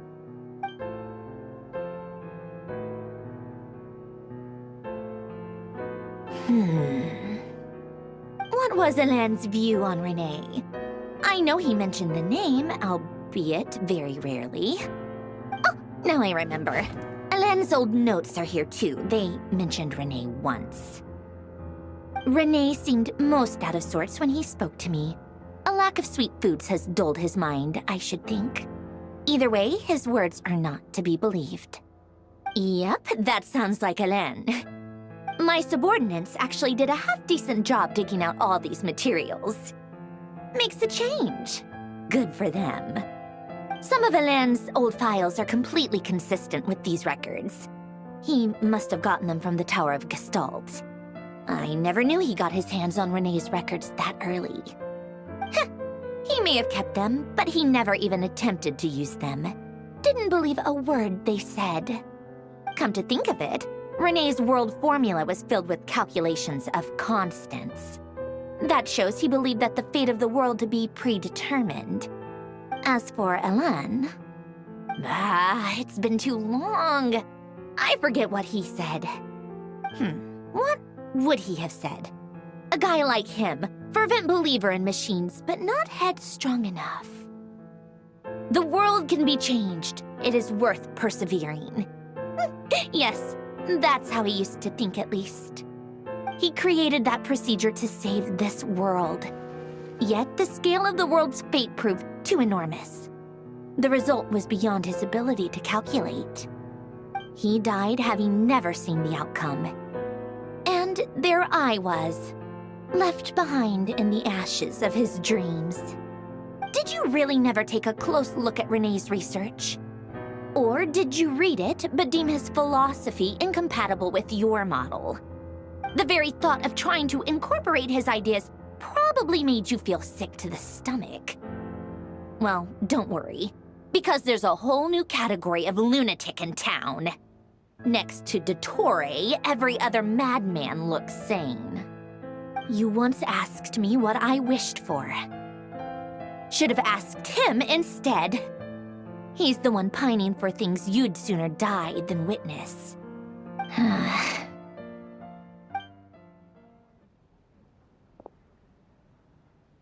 Even the tiniest variable can make big waves in the present. Now then, allow me to put these incompatible fragments together in your stead. First, establish and verify the existence of the Great Circle. Absolute nihil on one end, absolute reality on the other. Now, search between these two extremes. Then, the construction criteria. Variables. The sparks of civilization shall run out unless we consider introducing variables from outside the system. Input variables. Traverse the world, space-time, and civilization. Then extract the essential nodes from the records to determine which variables they point to. The primordial power that differentiated itself from the void. The power of light. Yes, light. Records. Hyperborea. This is horrendously complicated. After all that, I'm still missing a few variables. I need to think this through again. How do you think it looks, Polonia? Like the frenzied scrawlings of a madwoman? Fine, keep it to yourself. It's not like you can talk anyway. I'll assume you gave it a passing grade. I jest. But true madness does often start with trying to save the world. What would Arlecchino and Columbina think if they saw this incomprehensible hen scratch? They'd probably have me institutionalized. So would Rosaline. She's been dead for a while now. When I close my eyes and think back, I can still see her face. And that enormous dress she used to wear. Such a bizarre choice. What possessed her? Oh, and the clack-clack of those heels used to drive me insane. No one's asking me, obviously, but I hope you all know that I never wanted to save the world. I'm not crazy. I don't have delusional ambitions, and that's a clinical fact. The world needs a solution, but I don't need the world's validation. It's the world begging me for answers, not the other way around.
Oh, cookies to go with the tea.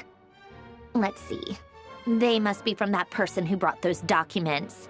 I see they're from Hotel de Boer. Something's written on the box.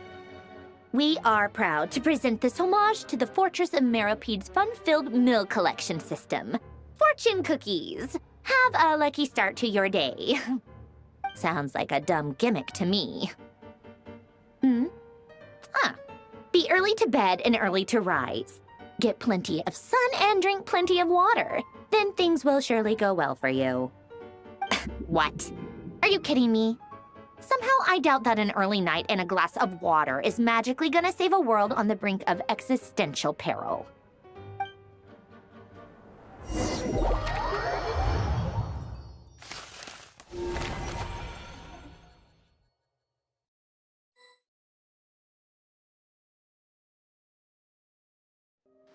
Lady Arlecchino, word has reached us that Lady Marionette's troops are all in position. They are ready to act as soon as the order is given.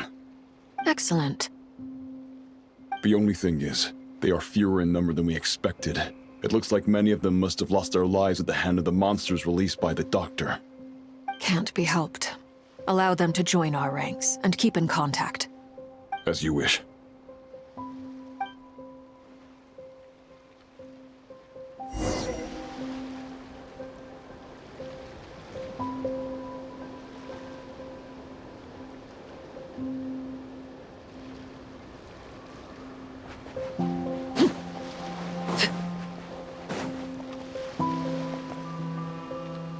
It's been a while, Arlecchino. You look well. Did Dottore really have to build his lab right on the sole path between Snezhnaya and Nodkrai? Had to go on a huge detour to stay out of its line of sight. Sounds like an arduous journey. I assume you've brought word from Her Majesty? Of course, all part of the job. Firstly, the Tsaritsa has authorized Fatui Internal Affairs to review Dottore's case. They will reach a formal verdict on whether he has turned traitor and whether he poses a threat to Snezhnaya. While they're working on that, I've been ordered to come and receive the refugees from Nodkrai. They are nearby. My team will escort you to them shortly. Great. Aside from that, Her Majesty has a message for you and Sandrone personally. Huh? Where is Sandrone? She stayed behind to work since I was making the trip anyway. It seemed sensible to have one person on standby at base while the other came out to meet you. All right, guess that's just how she rolls. In that case, tell her that the Tsaritsa's decree this time is pretty awesome sounding. I think she'll like this one. Still, I wonder what... Wait, what's that? Did one of our troops turn into a monster? Take him out.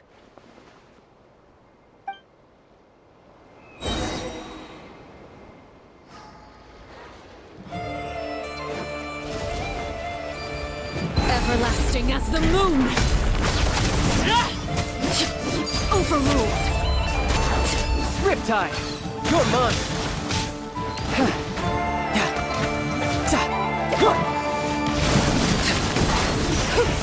You've gotten stronger, Arlecchino. Nice. Stop that right now. I appreciate the praise, but I am not fighting you today. I knew it.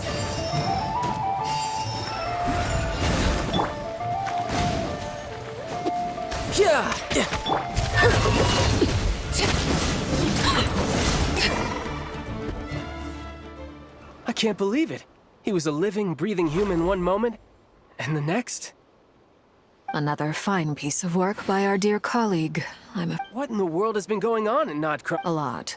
But long story short, Dottore stole 2 moon marrows that should have belonged to Columbina, then built a 3rd moon marrow of his own to concentrate the Trilunar Authority in his hands. What? What do you mean he built a moon marrow? People build roads and houses, not moon marrows. What's his next DIY project? He's gonna build a god? You could stand to be less surprised. We are harbingers. The work we are engaged in makes the creation of gods seem mundane by comparison. I tell everyone who asks that you once crossed swords with Rex Lapis while serving as a key supporter for Rosaline's plan. But right now, you're acting like a common adventurer. Thanks for speaking up for me. Those 2 really took me for a ride back then.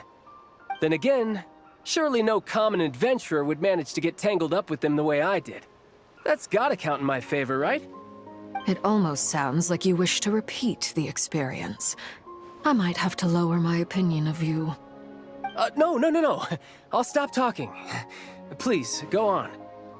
Dottore is currently still experimenting with his newfound power in ways that continue to corrode the outside world.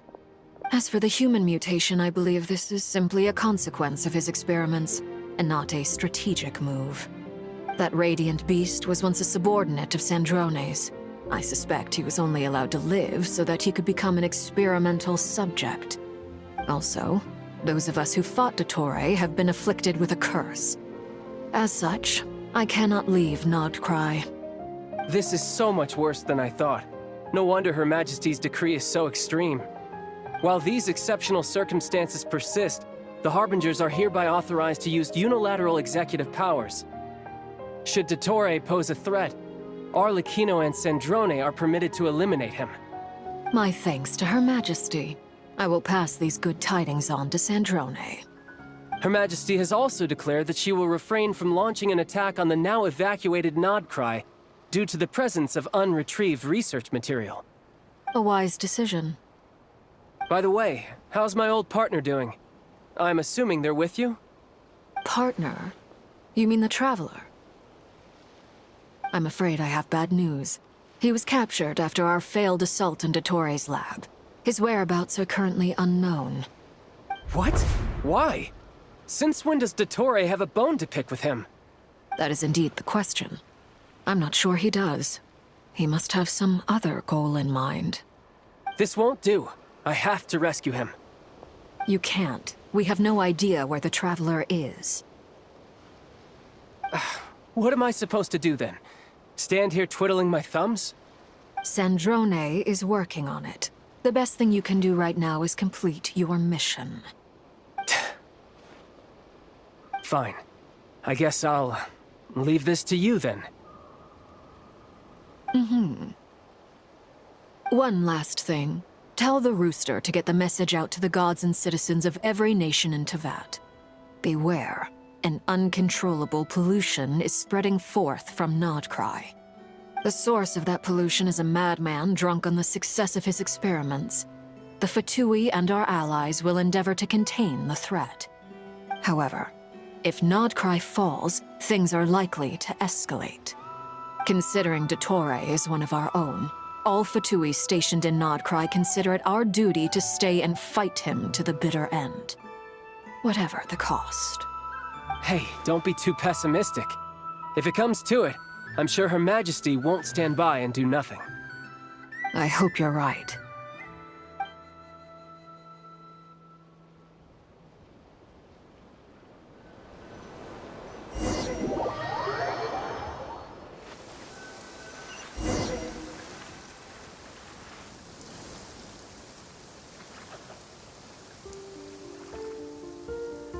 You're right on time. Thanks. Hey, do you think I'll get that gliding exam exemption? I made sure I was on my best behavior in Mondstadt. I landed well outside the city and walked in through the gates. I'll help you apply, don't worry. For now, let's see what we have here. What are the Doctor's energy fields even made from? The usual attract and repel principles that govern Kuvaki don't seem to apply to them. They are very mysterious. But ultimately, they appear to be comprised of energies from the three realms. Thanks to research by Master and the Hexen Circle, we know that Teyvat's 7 elements are derived from the more primordial power of the Light Realm, which is antagonistic with the power of the Void Realm. Since you have the power of the Dragon Durin within you, I'm sure you can already tell that this energy field contains no abyssal energy. That's true.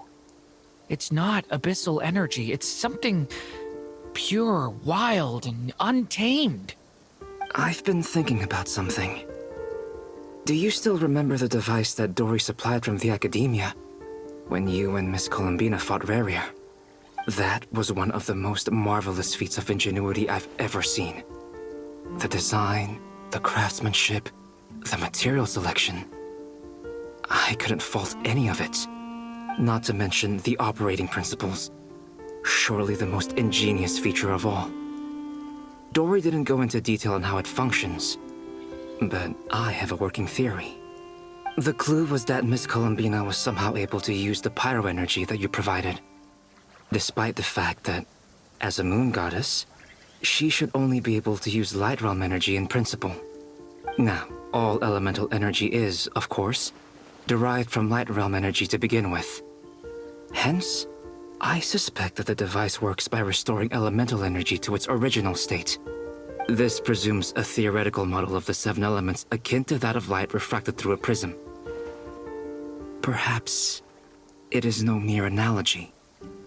Maybe there is indeed a prism in this model. I almost wonder if the idea for the device was conceived based on direct observations of said prism.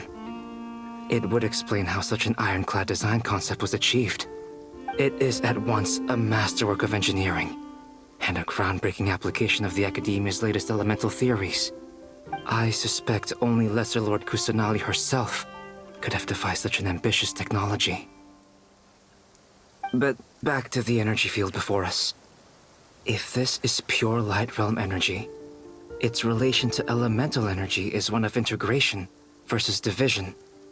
Or you could say that the former contains the latter. Could this mean that elemental energy can dilute the power of the Light Realm? Should we give it a try? We should.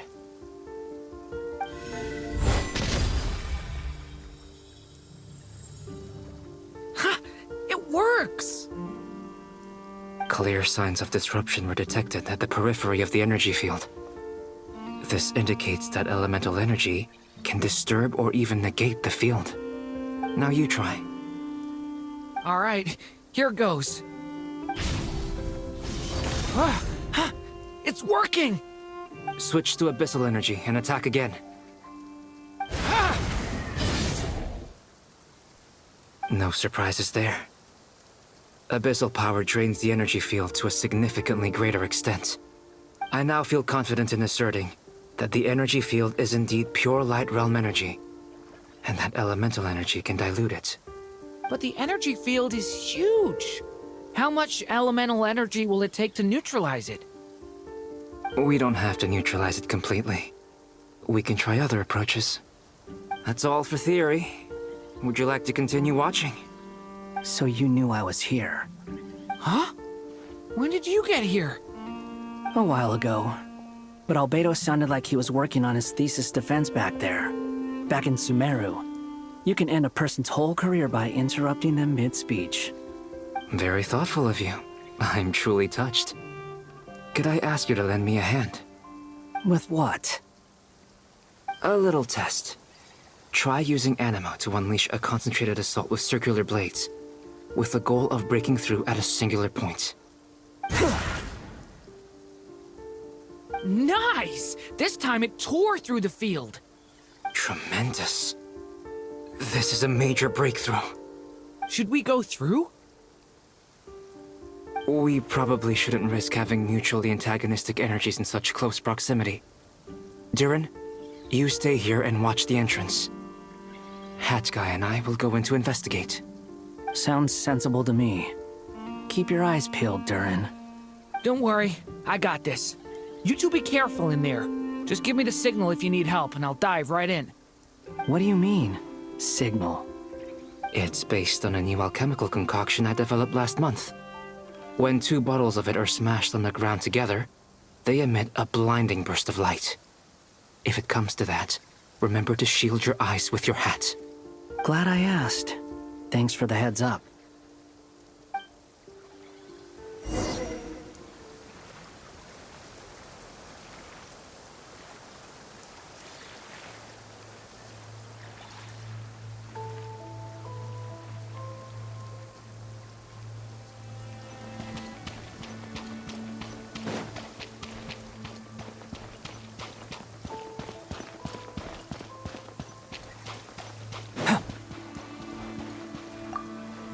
Like I thought. Beyond a certain distance, we can't see the opening where we came in. Maybe that's to prevent people from escaping. Sounds like Dottore style to me.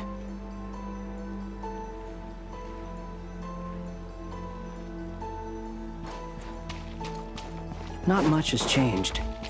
Things are basically the same here as they were before the energy field appeared.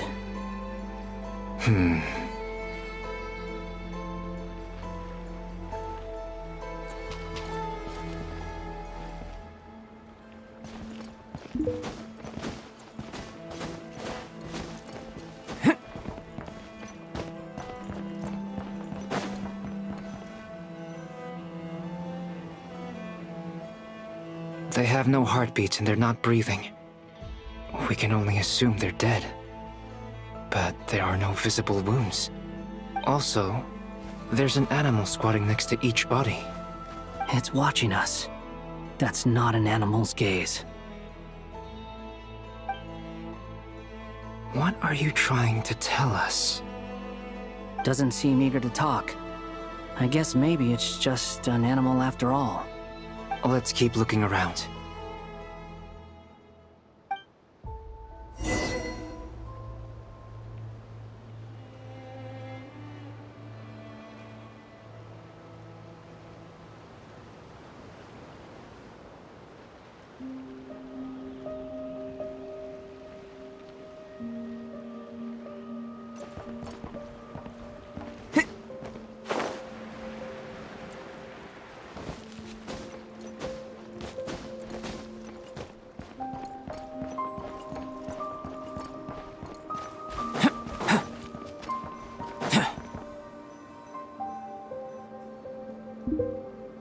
Same situation everywhere.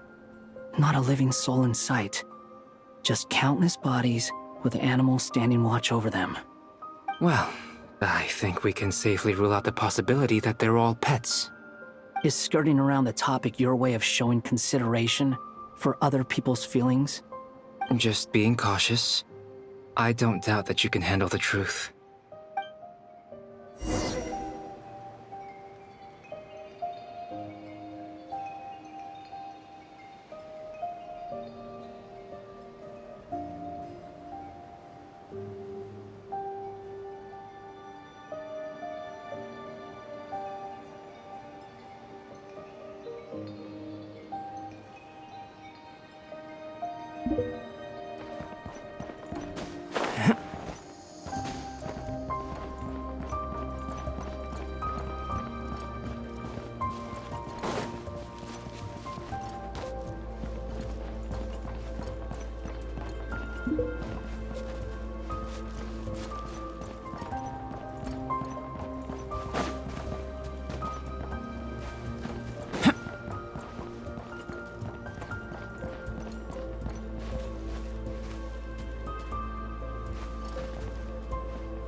Come into being!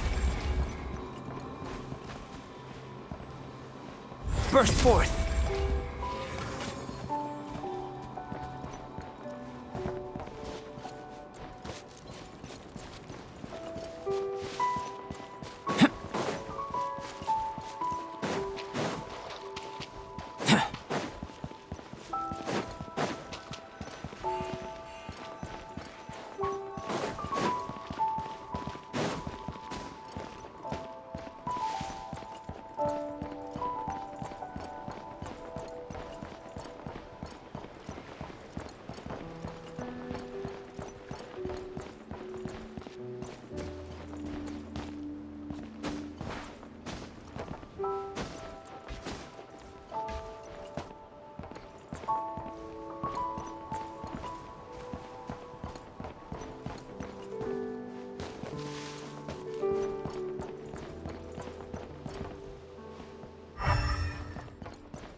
Careful.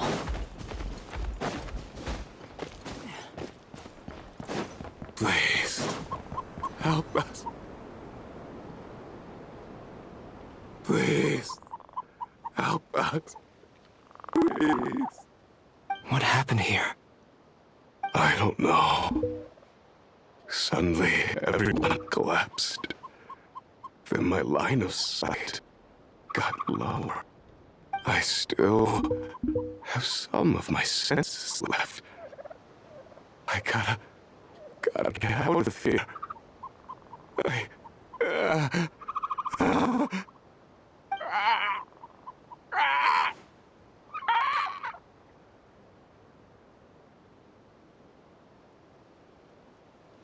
It looks like there's a huge experiment going on inside this energy field. Maybe each energy field is its own giant experiment. Vile. He's swapping human minds with those of animals. Even without the other circumstances, this would be an extremely radical experiment.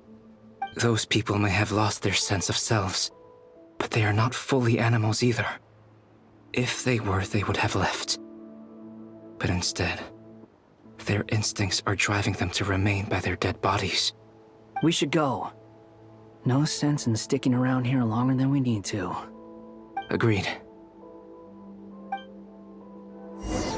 Over there, I hear a voice.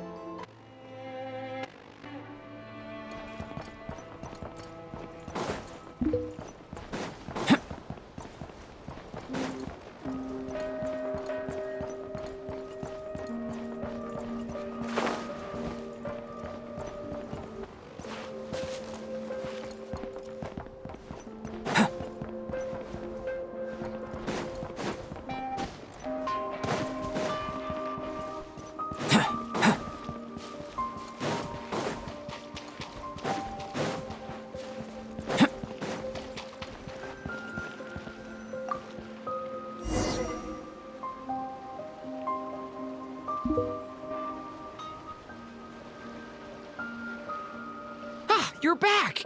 Everything okay? We saw some things that take a strong stomach. Otherwise, we're fine. We should share our findings with the others.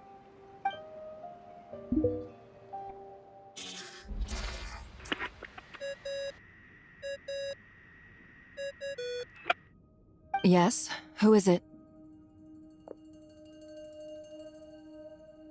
Miss Nefer, it's me, Albedo. We found a way to break through the energy fields. With enough control, it's possible to tear them open using elemental energy.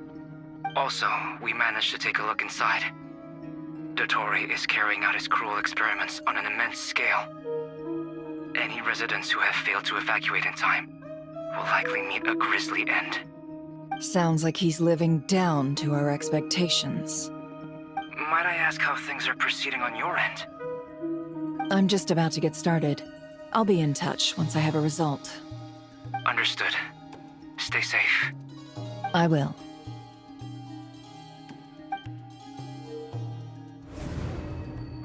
Well, Nefer, I'll link up with you once my tasks are complete. What makes you think I'd need you to do that? I'll need it. And considering the way you approach certain matters, I think you'll be better off with me present.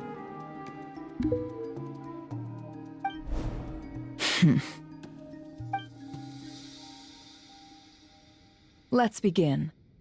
Entering simulation mode. A vast wasteland.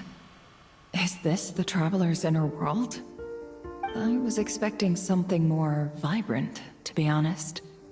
Wait, someone's there. What are you looking at? In that case, I'll look at it with you. I want to know all about everything you've seen and experienced. Is there somewhere I should return to? Or should I stay here and be the hero everyone says I am? I don't dislike my current life. Roaming the land, fighting battles, accomplishing missions, earning a living, looking after Paimon. It's not so bad.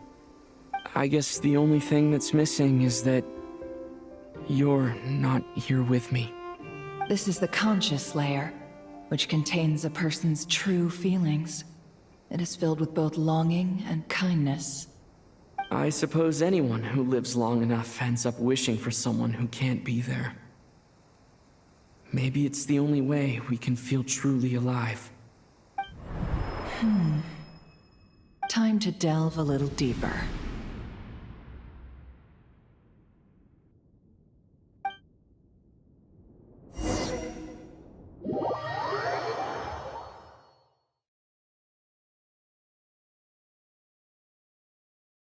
Nasha Town is hardly the optimal choice for a place to live, but it has character and a reasonable population density. What are you trying to say? Oh, don't be nervous. I was just thinking where might make a good starting point for your journey. Perhaps I should send you further afield. Conria, perhaps. Conria ceased to exist long ago. Once again, you fail to understand the possibilities that the Tri-Lune creates. Anything that has existed in the past, I can now recreate. You simply do not wish to see that happen. That might be because you miss your sibling and fear getting answers that you are not ready to learn. But this is not for me to judge. If we are to collaborate, we need to maintain an amicable relationship. In a moment, you will be able to... Oh no. What are you...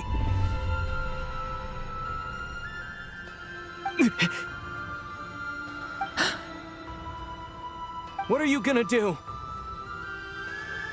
Don't move.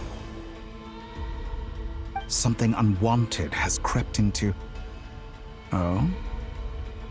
Gone as quickly as it came.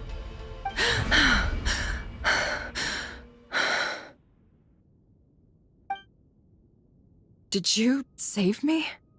If I hadn't cut the connection, Dottore might have caught you from the other side and destroyed you. This was a good idea, but once is plenty.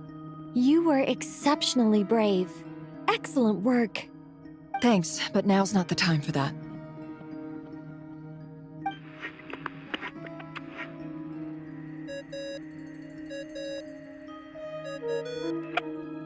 Albedo speaking. I think I know where he is. What is this endless darkness? I can't see anything, even though my eyes are wide open. But why? What happened? Ah, sorry about that. I take it you didn't notice. Just now, a friend of yours took a little peek into your mind. Could it be Nefer? How did she do it? Did she use something as a medium to connect to me? Do you think she's aware of your current circumstances?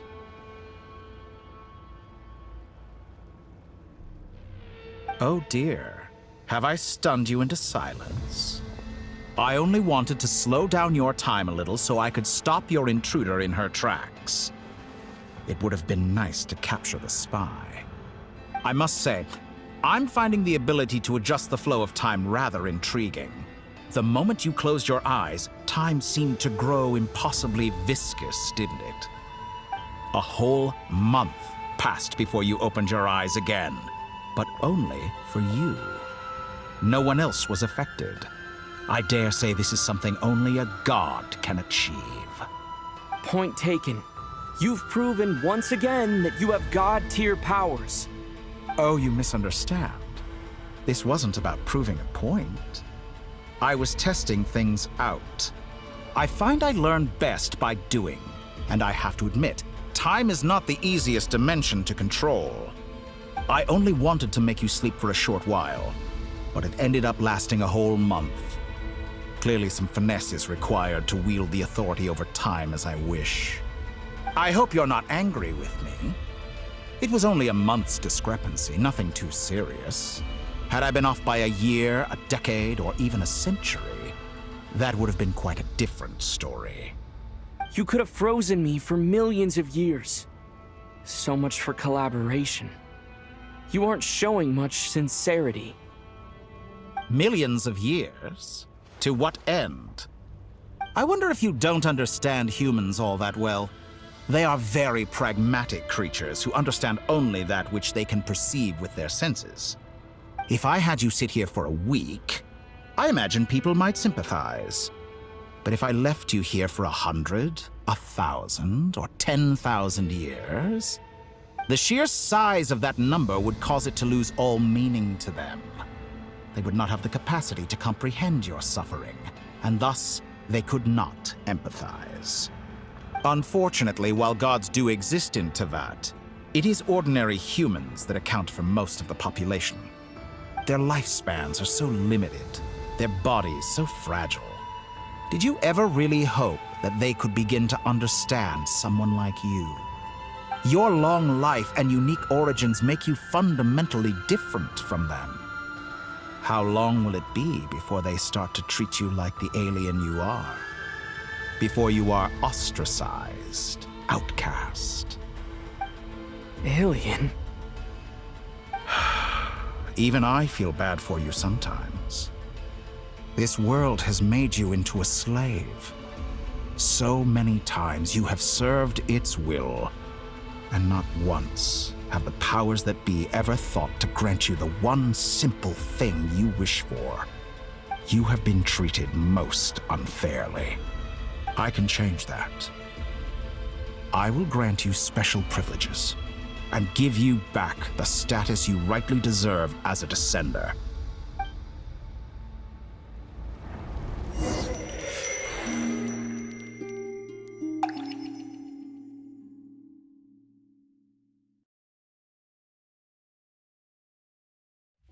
I've entered the past 3 times at this point, but I still have so many questions. For instance, beyond each point being further back in time than the last, what determines the specific locations at which I can make entry? So far, the common thread linking all 3 scenarios is that the Traveler has been present. But it's more than that. I know I sensed something familiar around him. What was it? I'll keep this question in mind as I carry on.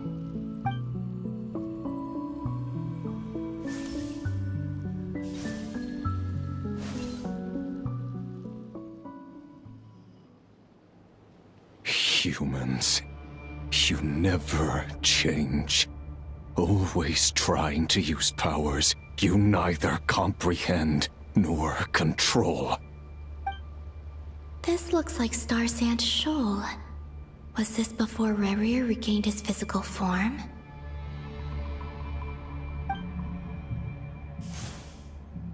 You've messed with the cannon again, huh? Sorry, but this round's not gonna go your way. The cannon. That's right. I was at Silver Moon Hall and I sensed an abnormal Kuvagi fluctuation coming from Nasha Town. And right after that, came an ominous power emanating from Star Sand Shoal. My body was once torn into countless pieces and hurled into the swirling chaos of time itself. But even so, my life and will were not extinguished. I wonder if I could try to prevent his resurrection. But how would I do it? What can I do, here and now? Traveler! Behind you! Look at that light!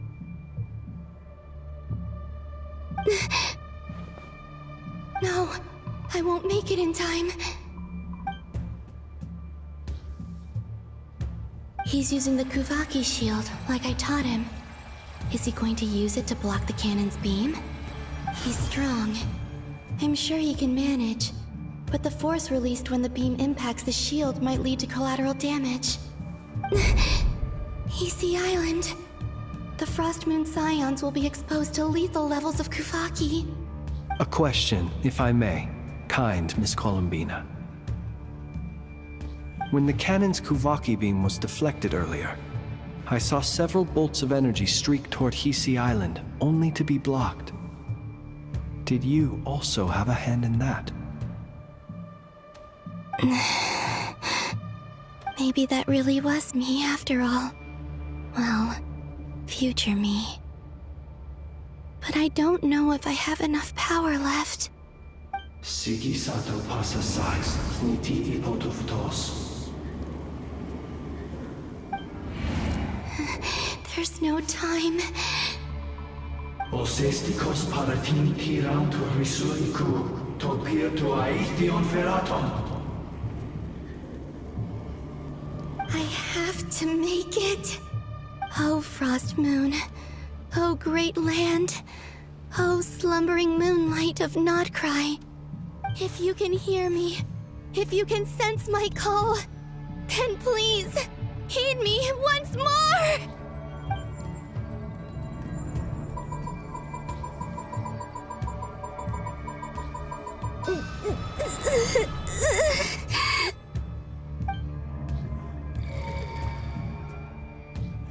Did it work?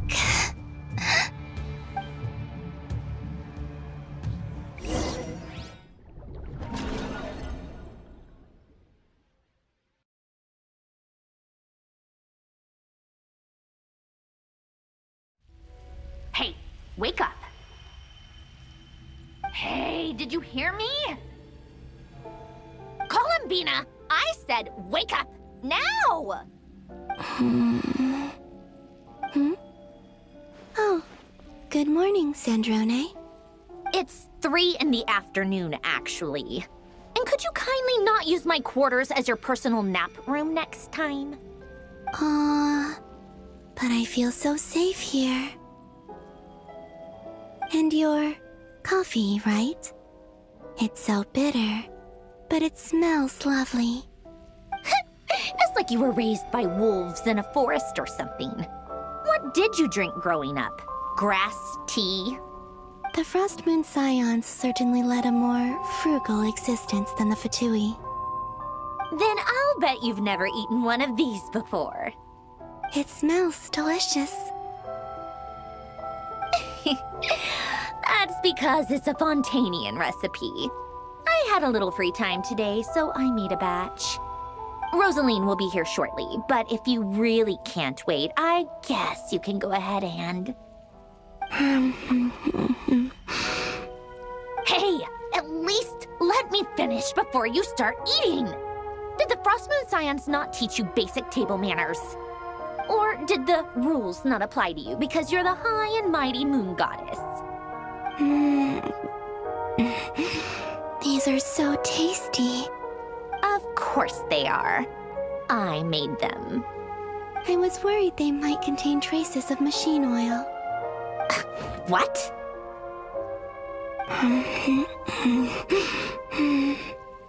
You know, there's something I've always wanted to ask you.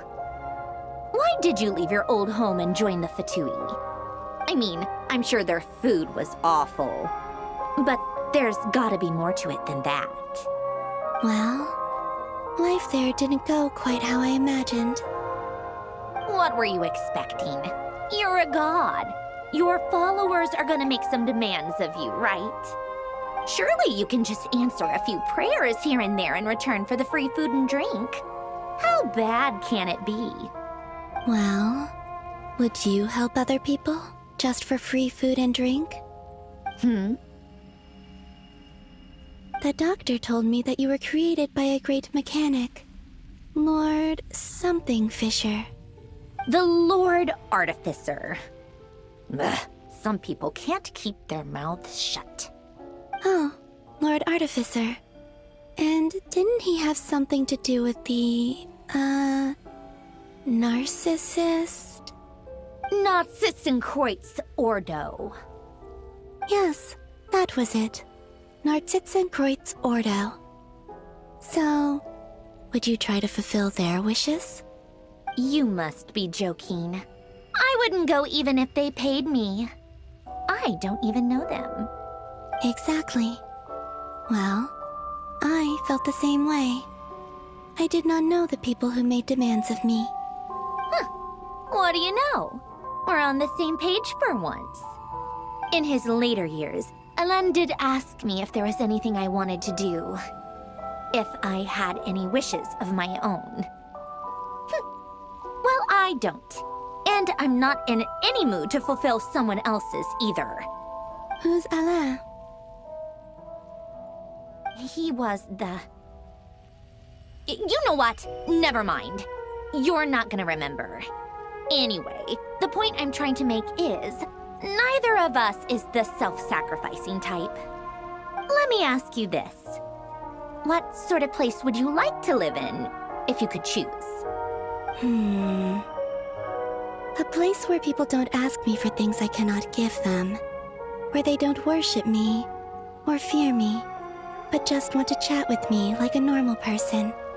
I'd also like the freedom to come and go as I please. And ideally, it would be somewhere with the smell of coffee and snacks. Not to burst your bubble, but no such place exists in the world. Now, take your snacks and scram.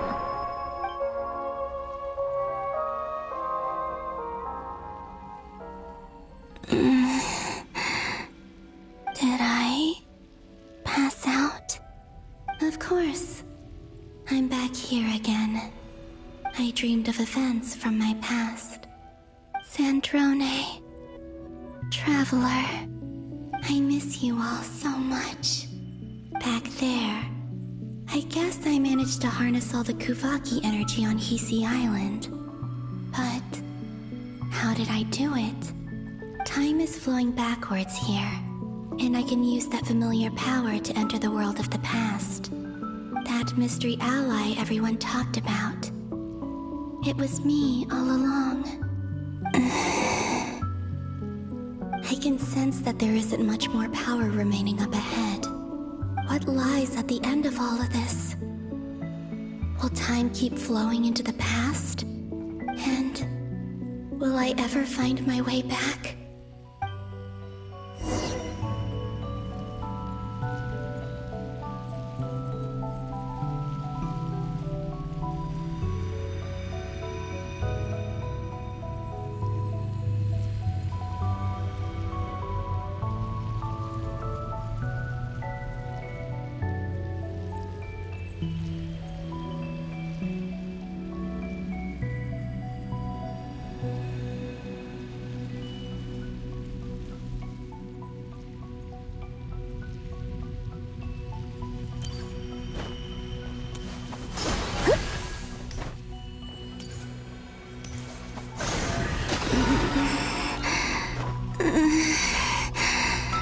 It's getting harder and harder to use my power.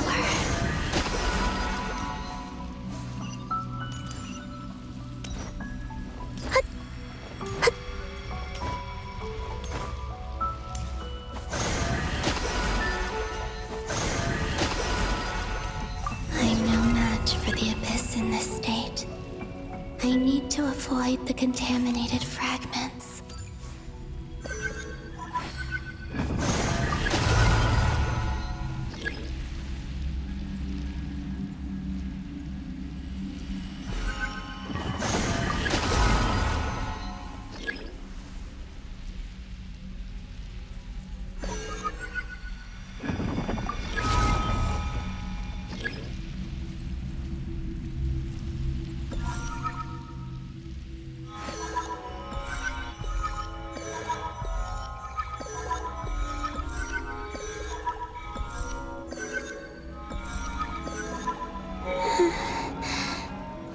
Time to go. I wonder where I'll find myself this time.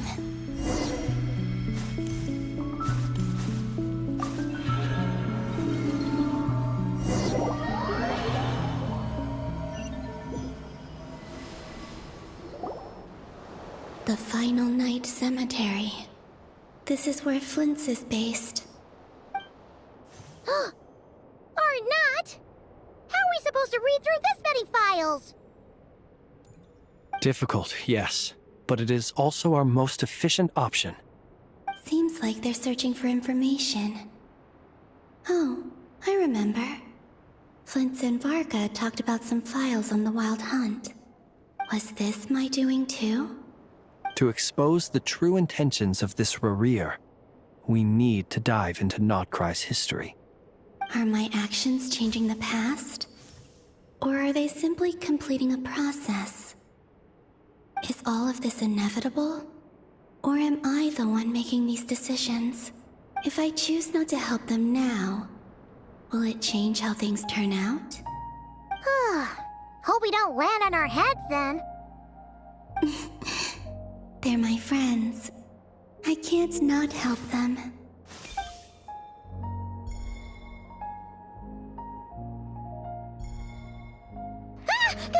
Ghost! And the other one was... here.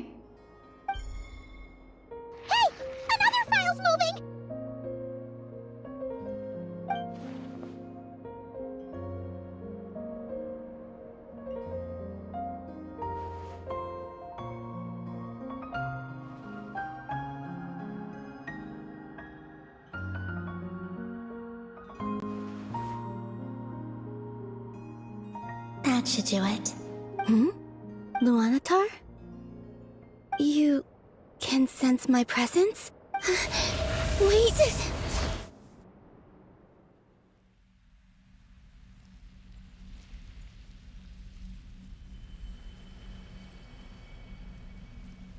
Luanatar. So she's that familiar presence I've been sensing all along. She's always been by the Traveler's side. That explains why the Traveler has been there each time I've entered the past. But why Luanatar? Is it because she has a connection to me as the Moon Goddess's familiar? If so, why not any other Kuhenki? That's...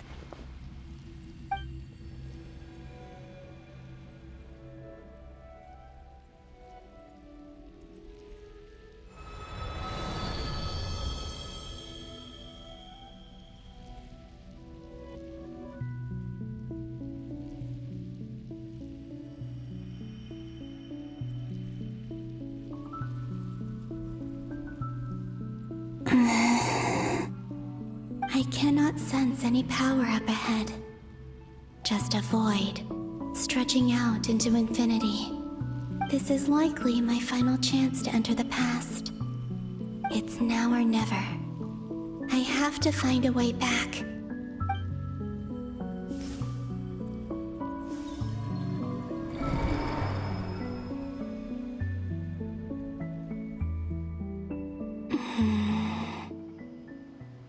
Sea Island? How far back in time is this?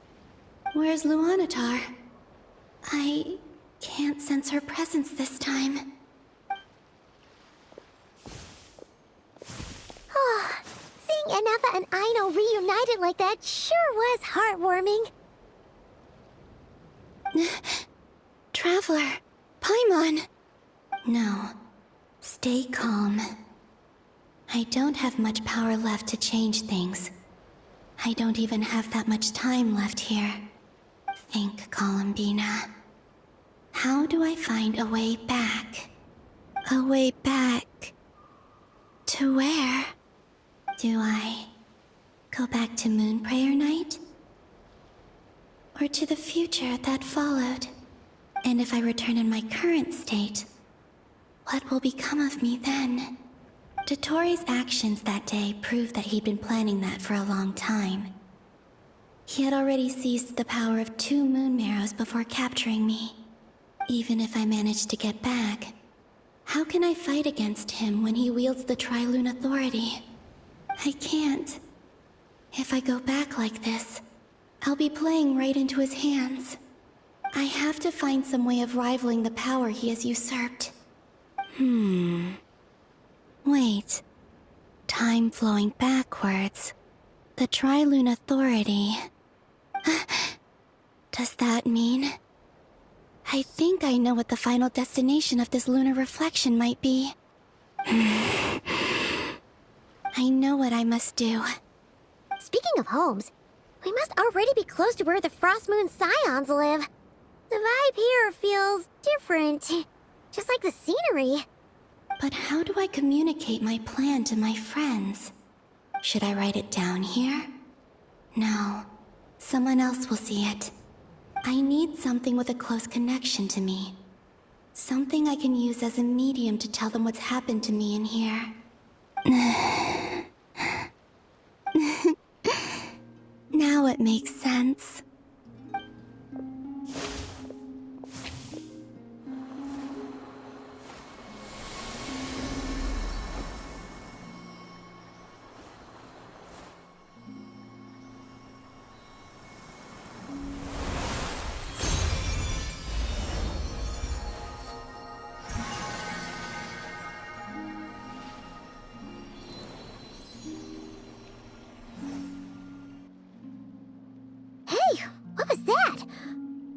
Some sort of breeze blew by, and then the petals suddenly turned into...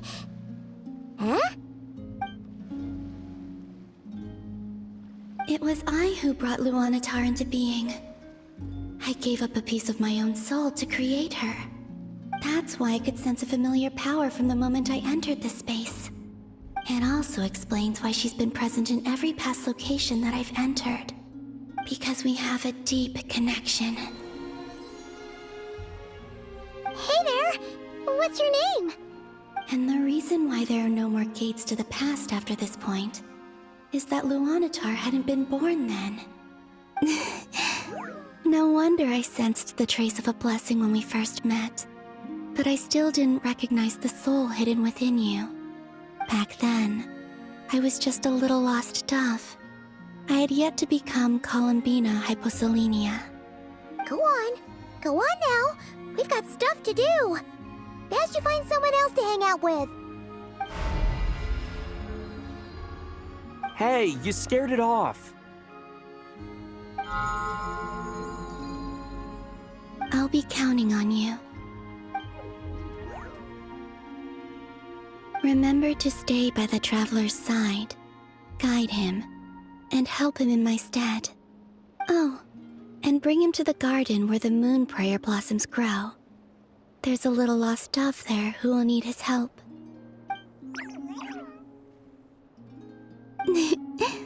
Go on.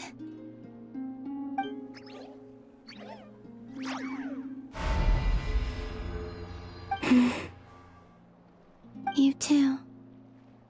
Go and live your story. As for mine must go in a different direction.